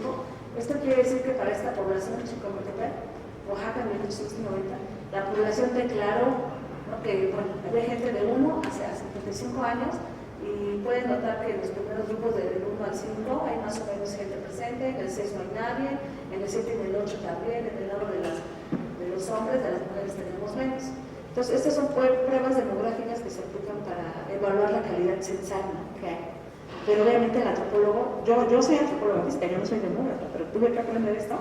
Pero aparte de que me costó trabajo, yo no lo podía entender porque decía, bueno, ¿cómo tengo solo una persona, por así decirlo, que tiene 17 años? ¿Cómo tengo una persona nada más que tiene 23 y no tiene 22? ¿No? O sea, algo está mal aquí en el documento. Es la que sigue. Entonces, pues bueno, mi maestra de demografía me dijo, tranquila, no te pongas loca, te voy a enseñar a hacer las pruebas. Esta es una distribución entre hombres y mujeres por cada 5 años de edad. Los que están hacia arriba, los que sobrepasan la línea que puse, es que hay un exceso de hombres de 60 a 64, hay un exceso de 20 a 24 años, y 5 a 9, y los demás es que hay más mujeres. Entonces, eso ya es mi tarea como antropóloga física. ¿Cómo voy a interpretar yo esos datos que pasaron hace más de 100 años, no? La que sigue. Y bueno, esta otra prueba que apliqué es para saber, por ejemplo, si yo les preguntara su edad a cada uno de ustedes, y que hay quien tengan más de 30 y digan 33 años, cuando dicen, no, pues 30, ¿no? Porque me quiero quitar 3, ¿no? Entonces, este tipo de pruebas se aplica para esto, para saber a la persona en qué número le agradó cerrar su edad. Por ejemplo, a los hombres les agrada cerrar su edad en 4, y a las mujeres también. A otros les agrada cerrar, por ejemplo, en 7, y también en 7, ¿no? Para hombres y mujeres. Entonces, yo un poco platicando con los profesores me decían, bueno, nosotros como demógrafos te podemos explicar por qué, pero tú como antropóloga tienes que buscar por qué a esos grupos con ese origen les gusta determinar su edad en ese número. Más o menos lo que yo he encontrado ahorita, y me he tenido que poner a leer cuestiones mágico-religiosas africanas, es que, por ejemplo, el 4 se asocia con la abundancia, ¿no? O sea, ellos tienen origen africano, pero viven en México. Entonces, probablemente la razón sea esa. No la sé, todavía sigo estudiando estos casos, ¿no? La que sigue, por favor. Esta ya es la prueba corregida que yo ya hice, que ya me quedo más tranquila, como ya sé que los datos los puedo interpretar de la mejor manera. De esta manera les puedo decir que de 15 a 24 años tengo poca población y también de 45 a 69. Porque entre 15 y 24 años la gente se comienza a mover, la gente ya es activa laboralmente, entonces ya se cambia de lugar de residencia. Entonces puede ser que por eso yo en este pueblo tenga poca gente de ese grupo, al igual hacia los 45 a los 69, pero también lo que llama la atención aquí es que las mujeres de 45 a 49 casi no hay en ese pueblo. Eso, lo que yo interpreto es que ellas se mueven también por las cuestiones matrimoniales, ¿no? Ellos van a otros pueblos a su marido y se las llevan, ¿no? Esa es un poco lo que yo tengo. La que sigue. Y bueno, ahora después de pasar por los huesos, por los documentos, por la genética, por todo esto, pues ya estoy en otro lío un poco antropológico, porque ahora estoy estudiando un poco lo que es el parentesco de los grupos afrodescendientes. Y eso es ahora lo que yo estoy estudiando, ¿no? Ahora lo que yo pretendo con este tipo de estudios es como hacer un modelo de parentesco para la población afrodescendiente de la costa oaxaqueña para México. Se ha hecho para otros lugares como el Caribe, pero lo han hecho los antropólogos sociales. Entonces, a mí como antropóloga física, pues me dejan como un triple reto, ¿no? Porque tengo que andar aprendiendo parentesco, que por ejemplo en la antropología física no estudiamos nosotros parentesco, ¿no? Entonces, ahora he encontrado, por ejemplo, algunos aspectos que sí pueden indicar que hay un modelo, ¿no?, de parentesco entre los afros de la costa de Jamiltepec, ¿no? Y que bueno, pues yo creo que los presentaré ahora que me doctore. Y eso es un poco lo que yo traía preparado para ustedes. No solo dejar que el antropólogo físico estudie así como los 4 ejes temáticos, los puedes combinar también. Como decía el video, no solamente vas a trabajar para el Instituto de Antropología, puedes trabajar para otros lugares dependiendo, ¿no?, a lo que te especialices, ¿no? Y que también, por ejemplo, esta parte tradicional de la astrología, no quiere decir que el antropólogo físico no nada más limpia huesos, no, y los pega y sabe qué edad y qué sexo. Ahora con las necesidades sociales, pues también este conocimiento se aplica, ¿no?, para cuestiones sobre identificación humana, ¿no?, para la Cruz Roja Internacional, para la PGR y todas esas cosas, ¿no?, que tiene su riesgo, ¿no?, pero finalmente el antropólogo físico tiene el conocimiento y lo puede aplicar ahí, ¿no? Por ejemplo, cuestiones de salud también. Hay muchos antropólogos que ya nos andan por aquí, que qué bueno porque tienen trabajo, pero que se aplican a instituciones, pues, de salud también. Ahora también lo que se ha pedido mucho es el apoyo para cuestiones sobre deporte. Ahora con eso de que todos somos gordos y diabéticos, ¿no? Entonces los antropólogos físicos se están insertando mucho en ese tipo de proyectos, ¿no? Pues esto, ¿no?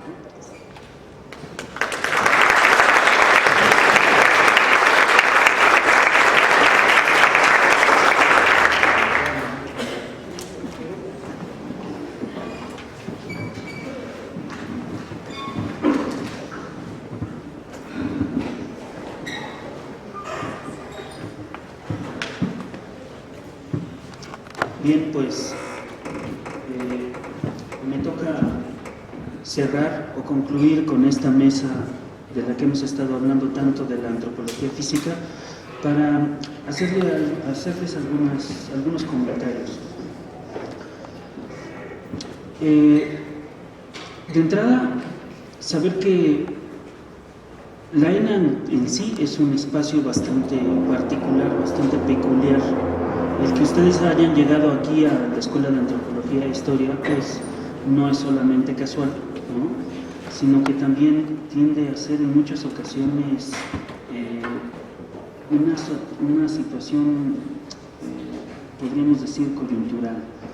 Actualmente, y ustedes lo tienen muy claro,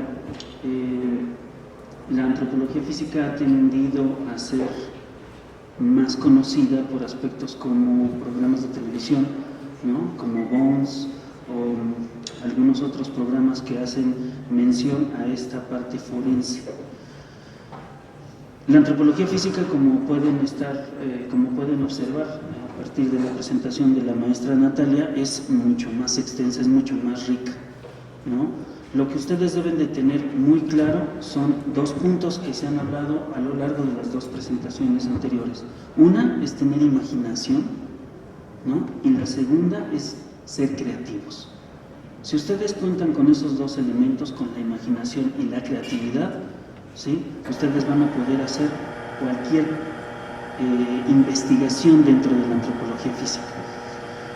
En la antropología no se ciñe únicamente a aspectos de osteología, como acabamos de ver en la presentación anterior, sino también tiene que ver con aspectos genéticos, con aspectos históricos, ¿sí?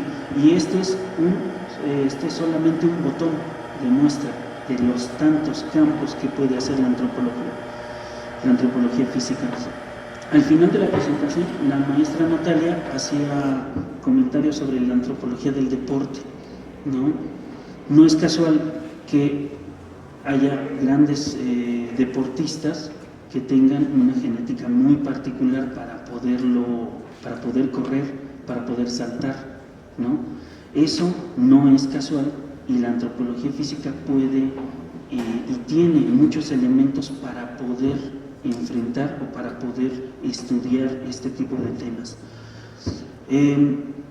A partir de que ustedes entran a la licenciatura en Antropología Física, ustedes se van a topar con muchas materias de muchos campos, ¿sí? Ustedes van a tener materias que tienen que ver con la estadística y la bioestadística para precisamente ver cuáles son los percentiles mayores y menores con respecto a una población, ¿no?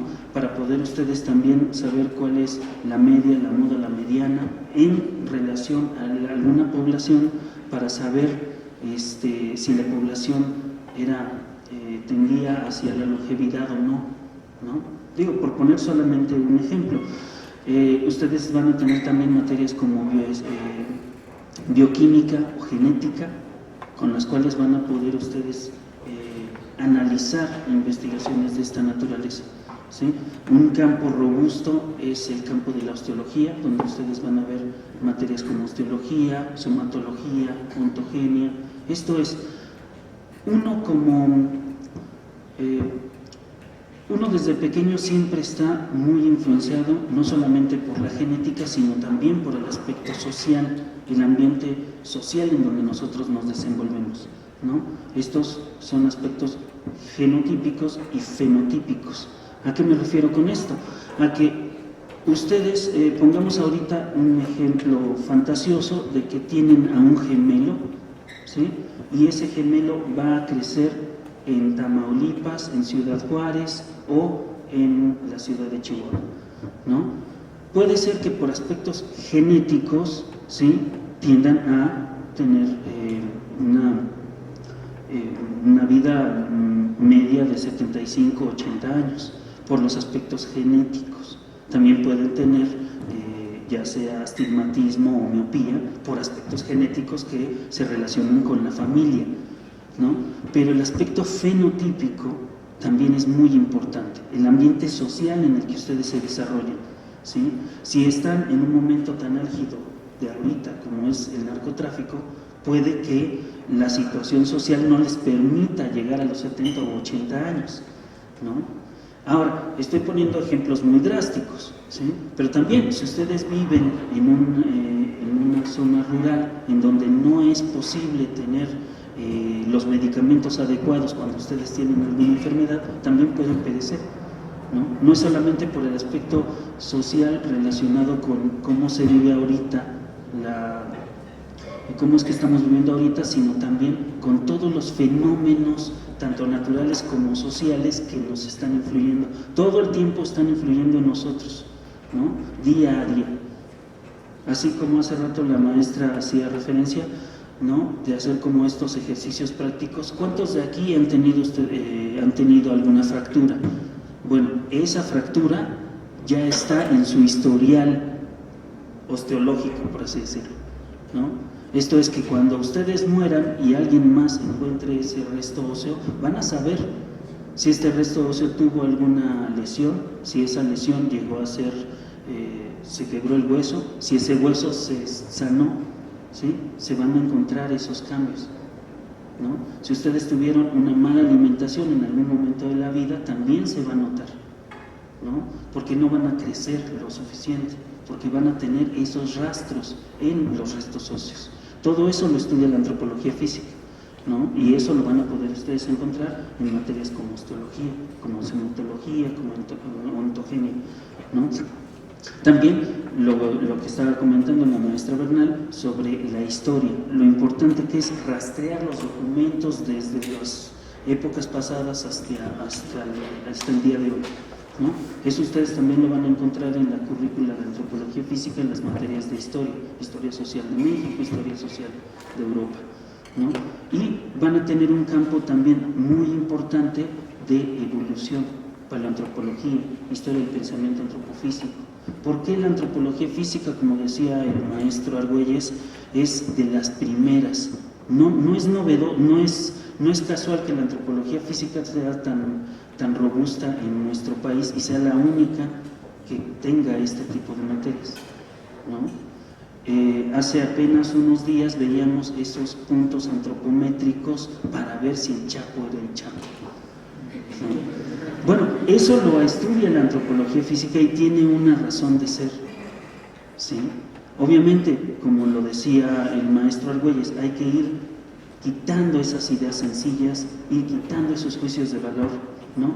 Dejar de fuera esas ideas de binomio, bueno o malo, ¿sí? A finales del siglo XIX, el doctor Vaca hacía una investigación en Puebla para saber cuál era el rostro de los presos. Y entonces hacía medidas cranométricas, ¿no? Y encontraba que si tenían tatuajes, entonces eran criminales. ¿Por qué? Porque tenía un gran número de reos que tenían tatuajes. Entonces, de ahí vienen esos prejuicios, ¿no?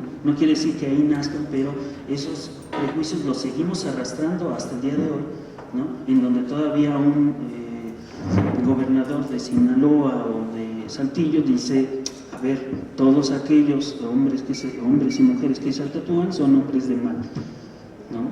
Y eso lo estamos viendo al día de hoy, no es palpable, ¿no? Las situaciones sobre la homosexualidad, que son palpables, que son situaciones que podemos ver cómo esos prejuicios se siguen arrastrando, ¿no? A partir de una mirada antropológica ustedes pueden ir deshebrando esas ideas y tener ideas más claras de por qué razón estamos en donde estamos, ¿sí? Asimismo, hay en la misma currícula tienen ustedes que cubrir una serie de prácticas de campo, ¿sí? Las prácticas de campo son tener que ir, ya sea como lo hizo la maestra Bernal, de ir de campo e ir a hacer trabajo osteológico, ir a hacer trabajo de rescate, como también pueden ir a hacer a zonas a ver la situación nutricional, la situación en cómo viven las personas dentro de su sociedad, ¿no? En antropología aplicada ustedes pueden ver todas esas formas en cómo la antropología se ha ido adentrando, ¿sí? La antropología puede estar trabajándose en diferentes áreas de trabajo, ¿sí? Como lo decía el maestro Argüelles, va a haber la visión del antropólogo conforme tantos antropólogos físicos haya, pero esta parte de la variabilidad biológica, esta parte de estudiar al hombre desde su variabilidad, eso es como un punto nodal, un punto de centro para todos los que estudiamos antropología física, ¿no? En mi caso, estudié antropología física para saber cómo se puede coadyuvar, cómo se puede ayudar a la sociedad en aspectos muy particulares como es la enfermedad, ¿no? Que son aspectos que los médicos pueden ver y que son más capaces que nosotros, pero dejan de lado siempre, escinden, hacen un hiato, un agujero entre el aspecto médico y el aspecto social. No ven cuál es la situación social del individuo, cómo es lo que vive, ¿sí? Y les pongo solamente un ejemplo. Hicimos una investigación sobre personas con diabetes, ¿no? Sobre personas con artritis reumatoide, ¿no? Para una empresa de mercado para la cual también trabajo. Y lo que veíamos en este caso en particular es que el médico, familiares cercanos a la persona con artritis, ¿no? Le decía que se inyectara sus orines en las piernas, porque eso le ayudaba para evitar los dolores tan fuertes que tenía en las extremidades, ¿no? Y ella empezó a inyectarse como paliativo, como un placebo para evitar tanto dolor, ¿no? Cuando le comentó esto al médico, el médico obviamente se molestó tanto que la regañó y le dijo: nunca más vuelvas a inyectarte, eso no sirve, eso no funciona, ¿sí? La reprimió, ¿no? La regañó y le dijo: nunca más, y te tienes que estar inyectando insulina con estos horarios, en estos ¿no? ¿Qué sucedió? Bueno, sucedió que ella empezó a inyectarse la insulina, como le decía el médico, y nunca más hizo referencia a que se inyectara sus orines, ¿no? Pero ya como antropólogo, haciendo una investigación más profunda de campo, trabajando con la gente, platicando con ellos están muy ávidos siempre de saber, de que los puedas escuchar, ¿sí? Lo que hacía era simplemente le mentía al médico. En una pierna se inyectaba una cosa y en la otra pierna se inyectaba la otra. ¿Por qué? Porque le seguía doliendo, porque esos dolores estaban recurrentes. Entonces, el médico se quedaba ya con un expediente en donde ella se había dejado de inyectar, ¿no?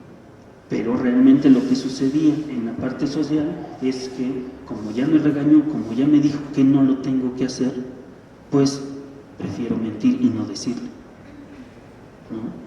Entonces, aquí el antropólogo tiene la oportunidad de ayudar socialmente al otro, al individuo, para saber cómo es que viven con esa enfermedad, cómo es que van creando esas estrategias para poder mejorar su calidad de vida, ¿no?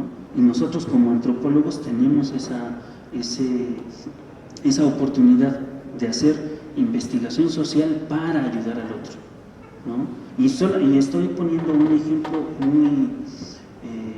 muy cercano de la antropología médica, ¿no? Si nos vamos a otros campos, a otros terrenos, la antropología forense puede ayudar muy bien para encontrar a un familiar perdido, ¿no? Para poder encontrar, para poder rastrear a esas familias que tienen algún familiar que se ha perdido, que ya no está, ¿sí? Para poder encontrar, ir haciendo esos rastreos por medio de estudios genéticos, por medio de estudios osteológicos, ¿sí? La antropología tiende a estas ideas muy vastas y como tal es muy difícil poder llevar a casa ideas sencillas sobre la vida, ¿no?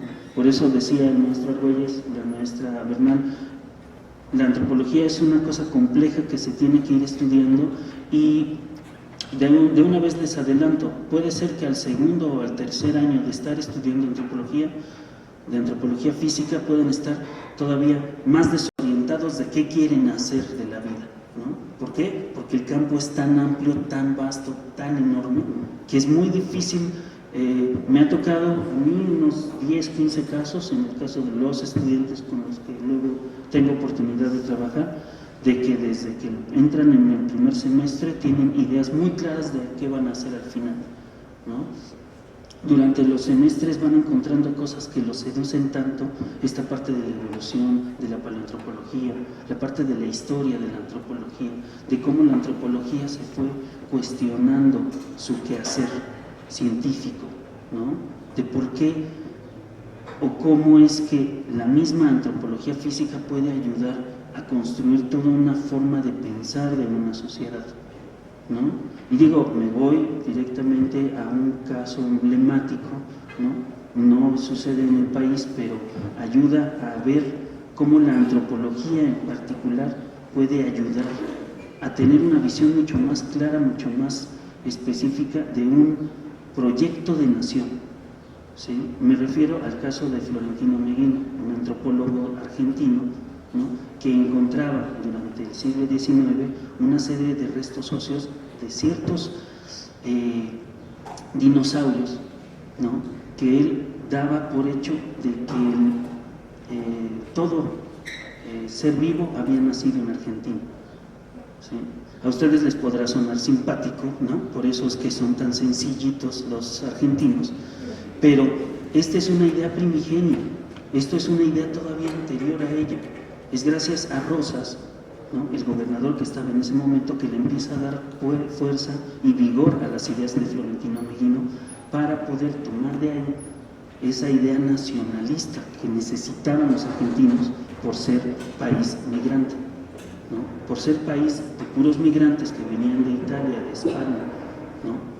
De Portugal, que llegaban a la Pampa para irla fundando, necesitaban ellos tener una idea de nación.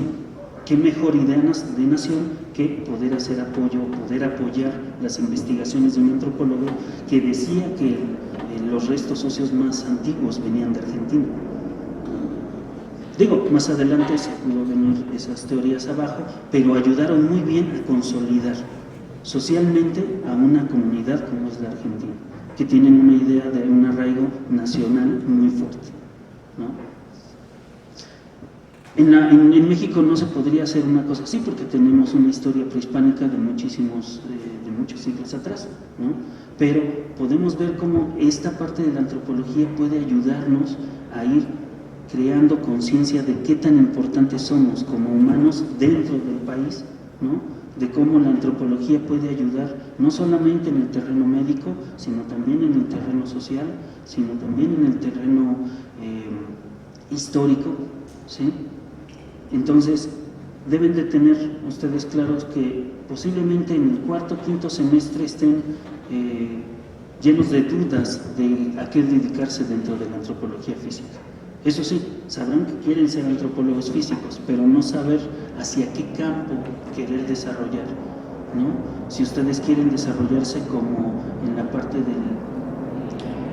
de ir identificando restos óseos, de ir identificando edad, sexo, por diferentes tipos de restos, si ustedes se quieren dedicar a la antropología, al aspecto médico, ¿no? Al aspecto de la salud, la enfermedad, de cómo se vive la enfermedad, ¿no? Cómo se vive la salud y cuáles son las estrategias que toma la gente para poderlo hacer, ¿no?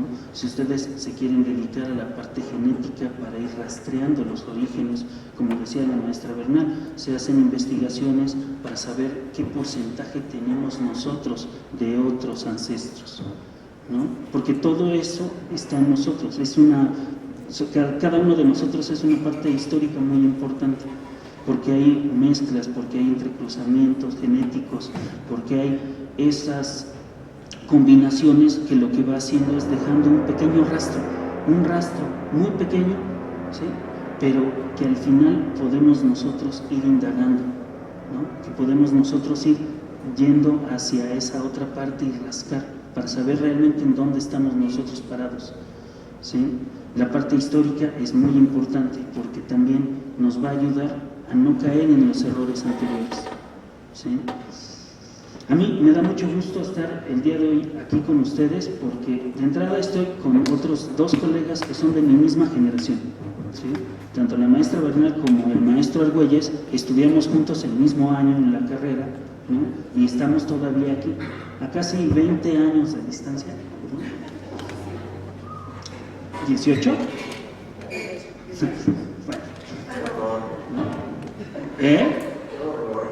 A 18 años de distancia, ¿sí? Estamos aquí haciendo antropología. Cada quien tomó diferentes derroteros, diferentes campos de acción, ¿sí? A unos les interesaron más los aspectos osteológicos, históricos, genéticos. Por allá arriba había más un interés sobre la evolución de cómo venimos, ¿no? Hacia dónde vamos. A mí me llamaba mucho la atención desde que entré a la escuela, cuando venía esos largos periplos de 2 horas para llegar hasta la Escuela Nacional de Antropología, de donde vivía, que si ustedes se dan cuenta, cada uno de nosotros es muy distinto. ¿Cómo es posible que seamos tan diferentes, ¿no? Así sea un color de piel, un color de cabello, el tipo de ojos, la mirada, todo muestra que cada uno de nosotros es tan diferente, ¿no? Pero a la vez tendemos a ser homólogos en muchas cosas, ¿no? A tener una educación muy parecida, muy con ciertos atributos, con ciertas ideas que tenemos como muy fundadas, ¿sí? La antropología física a la vez tiende a ir rompiendo estas ideas sencillas, estas ideas básicas, porque también tendemos a construir la historia de la humanidad a partir de una cosa llamada evolución, que no así la creación divina. Y eso también va a romper mucho con ideales y con ideas que ustedes tengan de la forma en como fueron educados, pues, ¿no? Aunque no somos un país que tiene estas ideas laicas en la educación, ¿no? Nuestra educación primaria me refiero a esa parte de la génesis de nuestra educación, viene de nuestros padres, en donde pocas ocasiones va a haber antropólogos en la familia donde nos vayan a ir dando una idea de cómo es que nosotros venimos, de dónde es que venimos, ¿no? Pero la otra parte, esa parte de la historia evolutiva, es algo que no se va a dar en las otras carreras. No lo van a ver en la antropología social, no lo van a ver en la arqueología, no lo van a ver en la etnología o en la historia, ¿sí? Lo van a ver en antropología física, y eso puede ser un shock interesante y bonito para ustedes, ¿no? Ir viendo cómo hay una evolución que fue dando origen a muchas especies, y cómo esas especies se fueron cambiando, cómo fueron mezclándose, cómo hubo entrecruzamientos genéticos para ir, ¿no? Para dar lo que realmente somos en este momento, ¿no? Y que todo eso al final de cuentas no está escrito, ¿sí? Hay muchas ideas escritas, muchas teorías muy bien consolidadas que se van desarrollando poco a poco, pero la antropología física tiene esa gran riqueza de que la idea que ustedes puedan tener, la pueden ir desarrollando, y gracias a esa imaginación y esa creatividad poderla poner en papel, ¿sí? Poder tener esas ideas y decir, ahora yo quiero estudiar este tema, ¿sí? Les ponía el ejemplo, o sea, yo hago estudios sobre VIH, ¿sí? Y sobre el VIH desde el 81 se ha escrito una marejada de cosas. Sin embargo, el cómo viven personas sabiéndose heterosexuales con el virus del VIH, había muy poco. ¿Por qué? Porque las investigaciones se centraban a ciertos grupos, a ciertas personas, a ciertos sectores, ¿no? Otros sectores, aunque también afectan, están menos estudiados. ¿Por qué? Porque falta esa parte social. Sí puede haber mucha investigación y mucho camino recorrido en el aspecto farmacológico, en el aspecto de cómo ir mejorando los medicamentos, pero esa parte social de cómo viven las personas, ¿sí? Estoy hablando ahora de VIH, pero puede ser VPH, puede ser cáncer, puede ser cualquier otra enfermedad crónico-degenerativa o no. Todas esas enfermedades tienen una voz que hay que dejar hablar, ¿sí? Una voz que ustedes pueden tener dándola a conocer a los otros. ¿Por qué? Porque es una parte social que no está estudiada, ¿sí? Y así puede estar 100 veces estudiada, ustedes van a tomar a un grupo en específico de investigación y pueden encontrar cosas novedosas, ¿sí?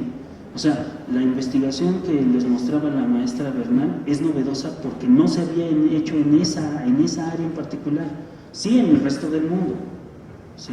Pero no en ese espacio en particular en el que lo estudió la maestra Bernal, ¿sí? E ir rastreando esas partes históricas, esas partes genéticas, ¿sí? Se centraban a hacer estudios osteológicos, se centraban a hacer estudios arqueológicos, ¿sí? Pero no con esa plasticidad que tiene la antropología de poder estudiar la parte histórica, pero la parte biológica, pero la parte social, pero la parte genética, y le podemos ir arrastrando más cosas. Ustedes acaban de escuchar que ahora van a estudiar la parte del parentesco, ¿sí? Esto es, un solo tema puede llevarlos a ustedes a hacer investigación muy centrada en una zona muy pequeña, pero con diferentes aristas de estudio, ¿sí? Con diferentes áreas en donde poder ustedes palpar, ¿sí? Esa parte histórica que nos va a ayudar a rastrear de dónde vienen, cuáles son los orígenes, ¿sí? Y entonces, de solamente hacer una investigación osteológica, ahora al año siguiente ya tengo que saber sobre genética para poder adentrarle, picarle el diente a esta otra parte, ¿no? Al año siguiente tendré que saber sobre parentesco y estudios sociales de género, porque ya vi que había mayor entrecruzamiento entre una sociedad y otra, y tendré que estudiar migración y tendré que estudiar demografía. ¿Sí me cachan? O sea, la antropología física se vuelve tan amplia que pueden ir ustedes rastreando lugares, espacios, ¿sí? Y bueno, ya para terminar, me gustaría invitar a mis otros dos panelistas para ver si en estos 15 minutos que nos sobran tienen ustedes preguntas que hacer y si nosotros podemos resolverse. Entonces, Juan, por favor, pasa aquí al centro. No tengas miedo, no seas...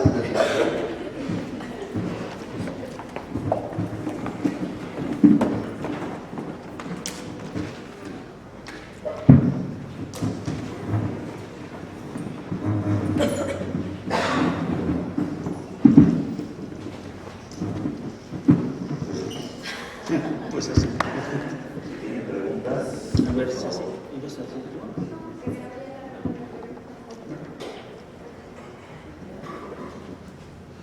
¿Algo? ¿Nada? ¿Les pareció terrible? ¿Confuso? ¿Confuso? ¿Sí? Con la maestra Bernal, escuché que para los documentos hay que utilizar paleografía. Es algo que lo ve lingüística también, ¿no? O sea, es algo interdisciplinario, entonces es una física. Sí, de hecho hay gente, por ejemplo, los lingüistas estudian la lengua ya desapareciendo a través de los documentos. Ahora un poco la aplicación que hay en la todos los datos que hablan de las personas de ese estudio se utilizan, ¿no? Para saber su composición como grupo, la edad, el sexo. De hecho, ahora estamos teniendo un artículo con un lingüista. Él me lo propuso porque el licencia viene, no sé, Natalia o Natalia. Entonces, que viene de los apellidos. Y él me dice, vamos a hacer un estudio sobre los campos semánticos de los apellidos de los personas, ¿no? Y hemos encontrado algo fabuloso que el perdón. Por ejemplo, perdón. Oscar, ¿no? Okay. Haz de cuenta que todos los apellidos que empiezan con D, tenemos 54. De la Serna, de la Rosa, del Pino, y esos son los apellidos que eran de los que compraban los esclavos en Veracruz.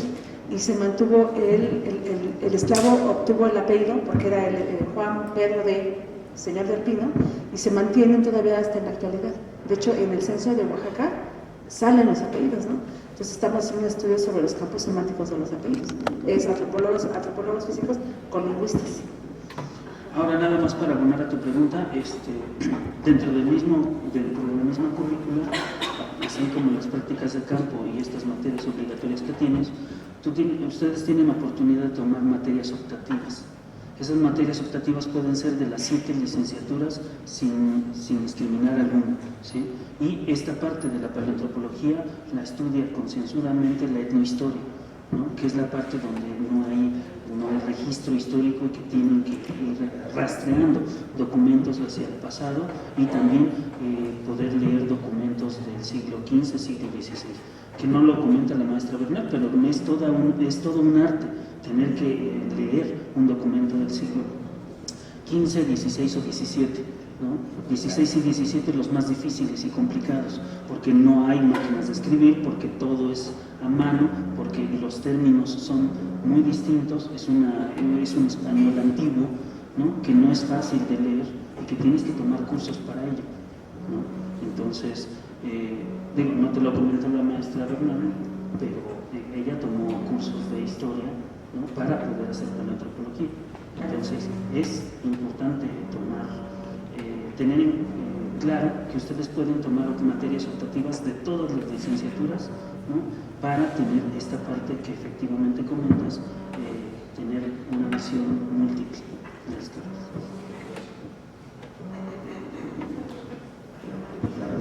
Decirte algo, solo un punto más, ya que hablaron ellos, porque no hablan.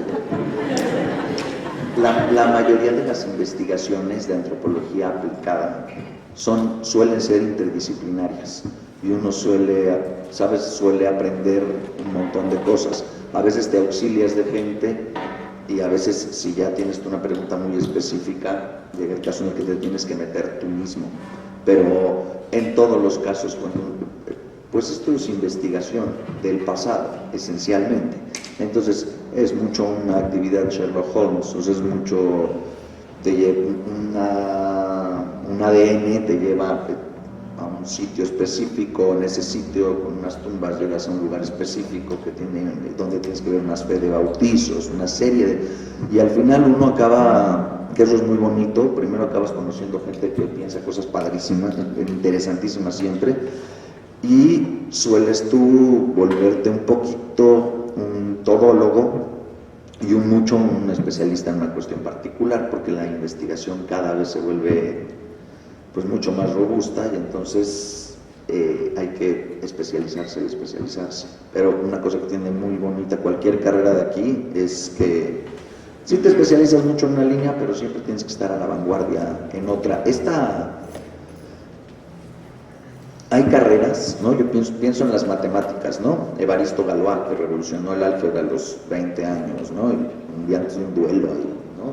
es una historia muy apasionante, pero claro, las matemáticas es un poco como el ajedrez, ¿no? Tú ves a un niño que de repente a los 12 años deja que mate y parece que está en su cerebro increíble, ¿no?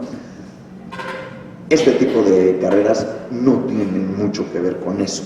Es decir, no echan mucho, no hay ninguna idea particularmente difícil de comprender. En el sentido en el que son difíciles de comprender, por ejemplo, las ideas de la física contemporánea.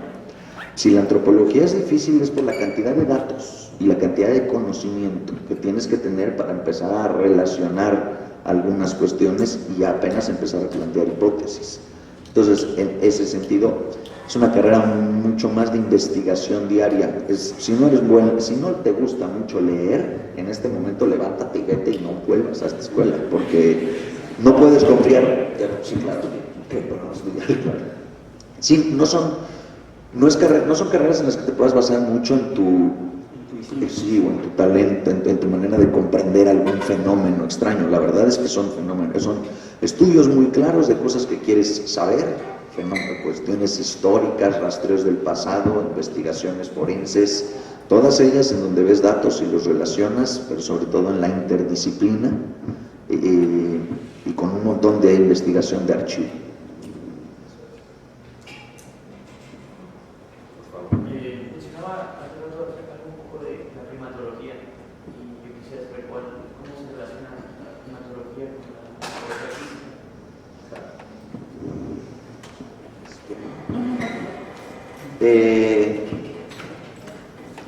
Bueno, primero que de nada, pues puede decirse que la antropología física es pues un tipo de primatología, ¿no? La primatología dedicada a las especies humanas, a los primates. Pero se hacen distintos estudios con filogenia y comportamiento primate. Voy a tratar de ser breve y claro, pero a ver si lo logro. Entre muchas teorías de la filosofía, de la sociología, de la antropología también, existe un debate con respecto de si los seres humanos tienen una mente que es un gabinete vacío, por decirlo de alguna manera, una página en blanco, que no tiene creencias, que no tiene ideas de ningún tipo, y el ser humano nace y en su interacción cultural y social va llenándose de creencias, va fundamentando sus ideas y va afinando y construyendo su personalidad. De alguna manera voy a usar categorías que quiero que quede claro que no son categorías que se usan hoy, sino que son categorías del pasado, pero que es bueno tener, ¿no? La idea del salvaje ha estado siempre en la mente de los humanos durante toda su historia. Si siempre fue la persona que estaba en aquel grupo y luego cuando empezaron con el contacto entre Europa y América, esa idea cobró todavía más fuerza, pero ya existía. Y hoy en día que hemos podido desprendernos más o menos de eso, te siguen diciendo, ¿sabes? Su novio es un neandertal, ¿no? Por decir algo. O tiene la sensibilidad de un troll o de un orco. Siempre hemos usado ficción o exista o no alguien, la figura de el individuo que no está provisto de la sofisticación de la cultura, ¿de acuerdo? Sería, digamos, el salvaje inclemente, decía Thomas Hobbes, un inglés de hace varios siglos. Y es una sensación que tienen muchas personas, ¿no? Es la sensación de que tenemos un gabinete vacío. Por otro lado, hay teorías que han supuesto que hay un determinismo biológico muy importante, que el ser humano tiene un tipo de personalidad. Todas las tristes hipótesis raciológicas que ha habido en este mundo suponen que tal grupo es, por ejemplo, los nuer son muy infantiles, los dinka son muy agresivos. ¿Has visto? Mucha gente, por otro lado, ha sentido la idea de que hay unas propiedades mentales que tienen una serie de tipos de manera de pensar en la gente. Ninguna de estas dos cosas es totalmente cierta. Ni un gabinete vacío, o sea, ni una mente que es un recipiente, ni una mente que tiene ideas preestablecidas. Pero sí que se ha visto que hay una parte de tu cognición que tiene que ver de tu comportamiento que tiene que ver con, por ejemplo, la posibilidad de ser altruista, ¿no? De regalarle, de hacer cosas para los demás sin interés para ti. y el altruismo recíproco, la posibilidad de que los dos lo hagamos. Bueno, el comportamiento humano está subsumido en el comportamiento de los primates, y mucho de lo que tenemos nosotros, que puede explicar nuestra cultura, son cosas que se hacen estudiando a los primates, estudiando primero las propiedades cognitivas y mentales de los primates y luego las propiedades sociológicas o sociales de los primates, que viven en una cosa mucho más compleja que una horda ahí de individuos juntos. No sé si lo habrás notado, pero la primera capacidad que tiene el ser humano, la capacidad más distintiva del ser humano, después de no regresar el dinero, que es la primera capacidad, pero la primera capacidad que tiene el ser humano es su capacidad para cooperar. Porque tenemos la capacidad de cooperar, es que somos quienes somos con respecto de otras especies. Lo que más te ha dado a ti en la vida oportunidad es la capacidad, es lo que los demás te han dado, cooperar con los demás. Al mismo tiempo, lo más difícil que has hecho en tu vida, te lo garantizo, es convivir con los demás. Uno sale todas las mañanas y tiene que sobrevivir al acto de cooperar con la especie. Y cooperar con la especie es lo que nos distingue de otro tipo de organismos. Los animales cooperadores en general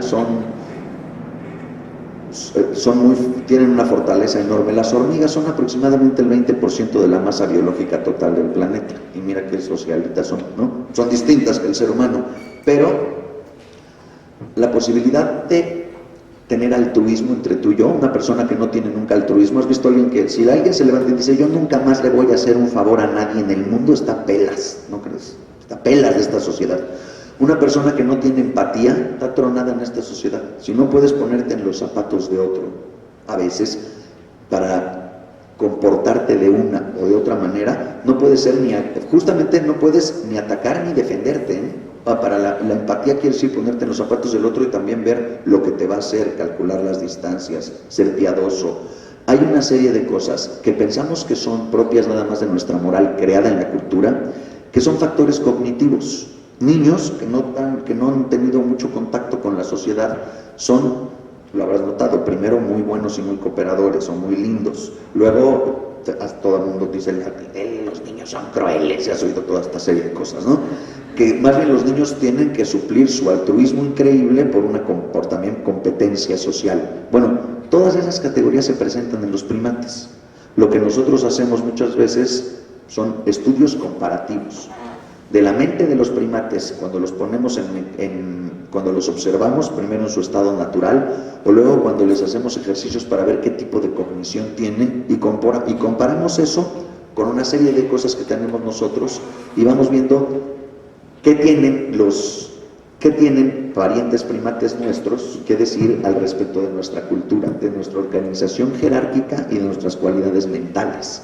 La mayoría de las cosas que se hacen aquí en primatología experimental es primatología con respecto de la cognición y la mente en grupo de los primates. Esos son la mayoría de los estudios que hacemos sobre primates. El comportamiento primate comparado, hacemos análisis comparativo del comportamiento entre humanos, sobre todo entre niños y primates adultos. Bueno, pues damos por concluida la conferencia. Y me permito entregarles un pequeño detalle por parte de la ENA, los especialistas, y agradecerles su participación y sus interesantes intervenciones. Y a los aspirantes les recuerdo que el ciclo de conferencias continúa y concluye el martes 11 de marzo y los invitamos a que asistan para que de esa manera tengan más elementos para poder elegir la carrera que más se acerca a sus intereses. Gracias. Gracias, muy amables.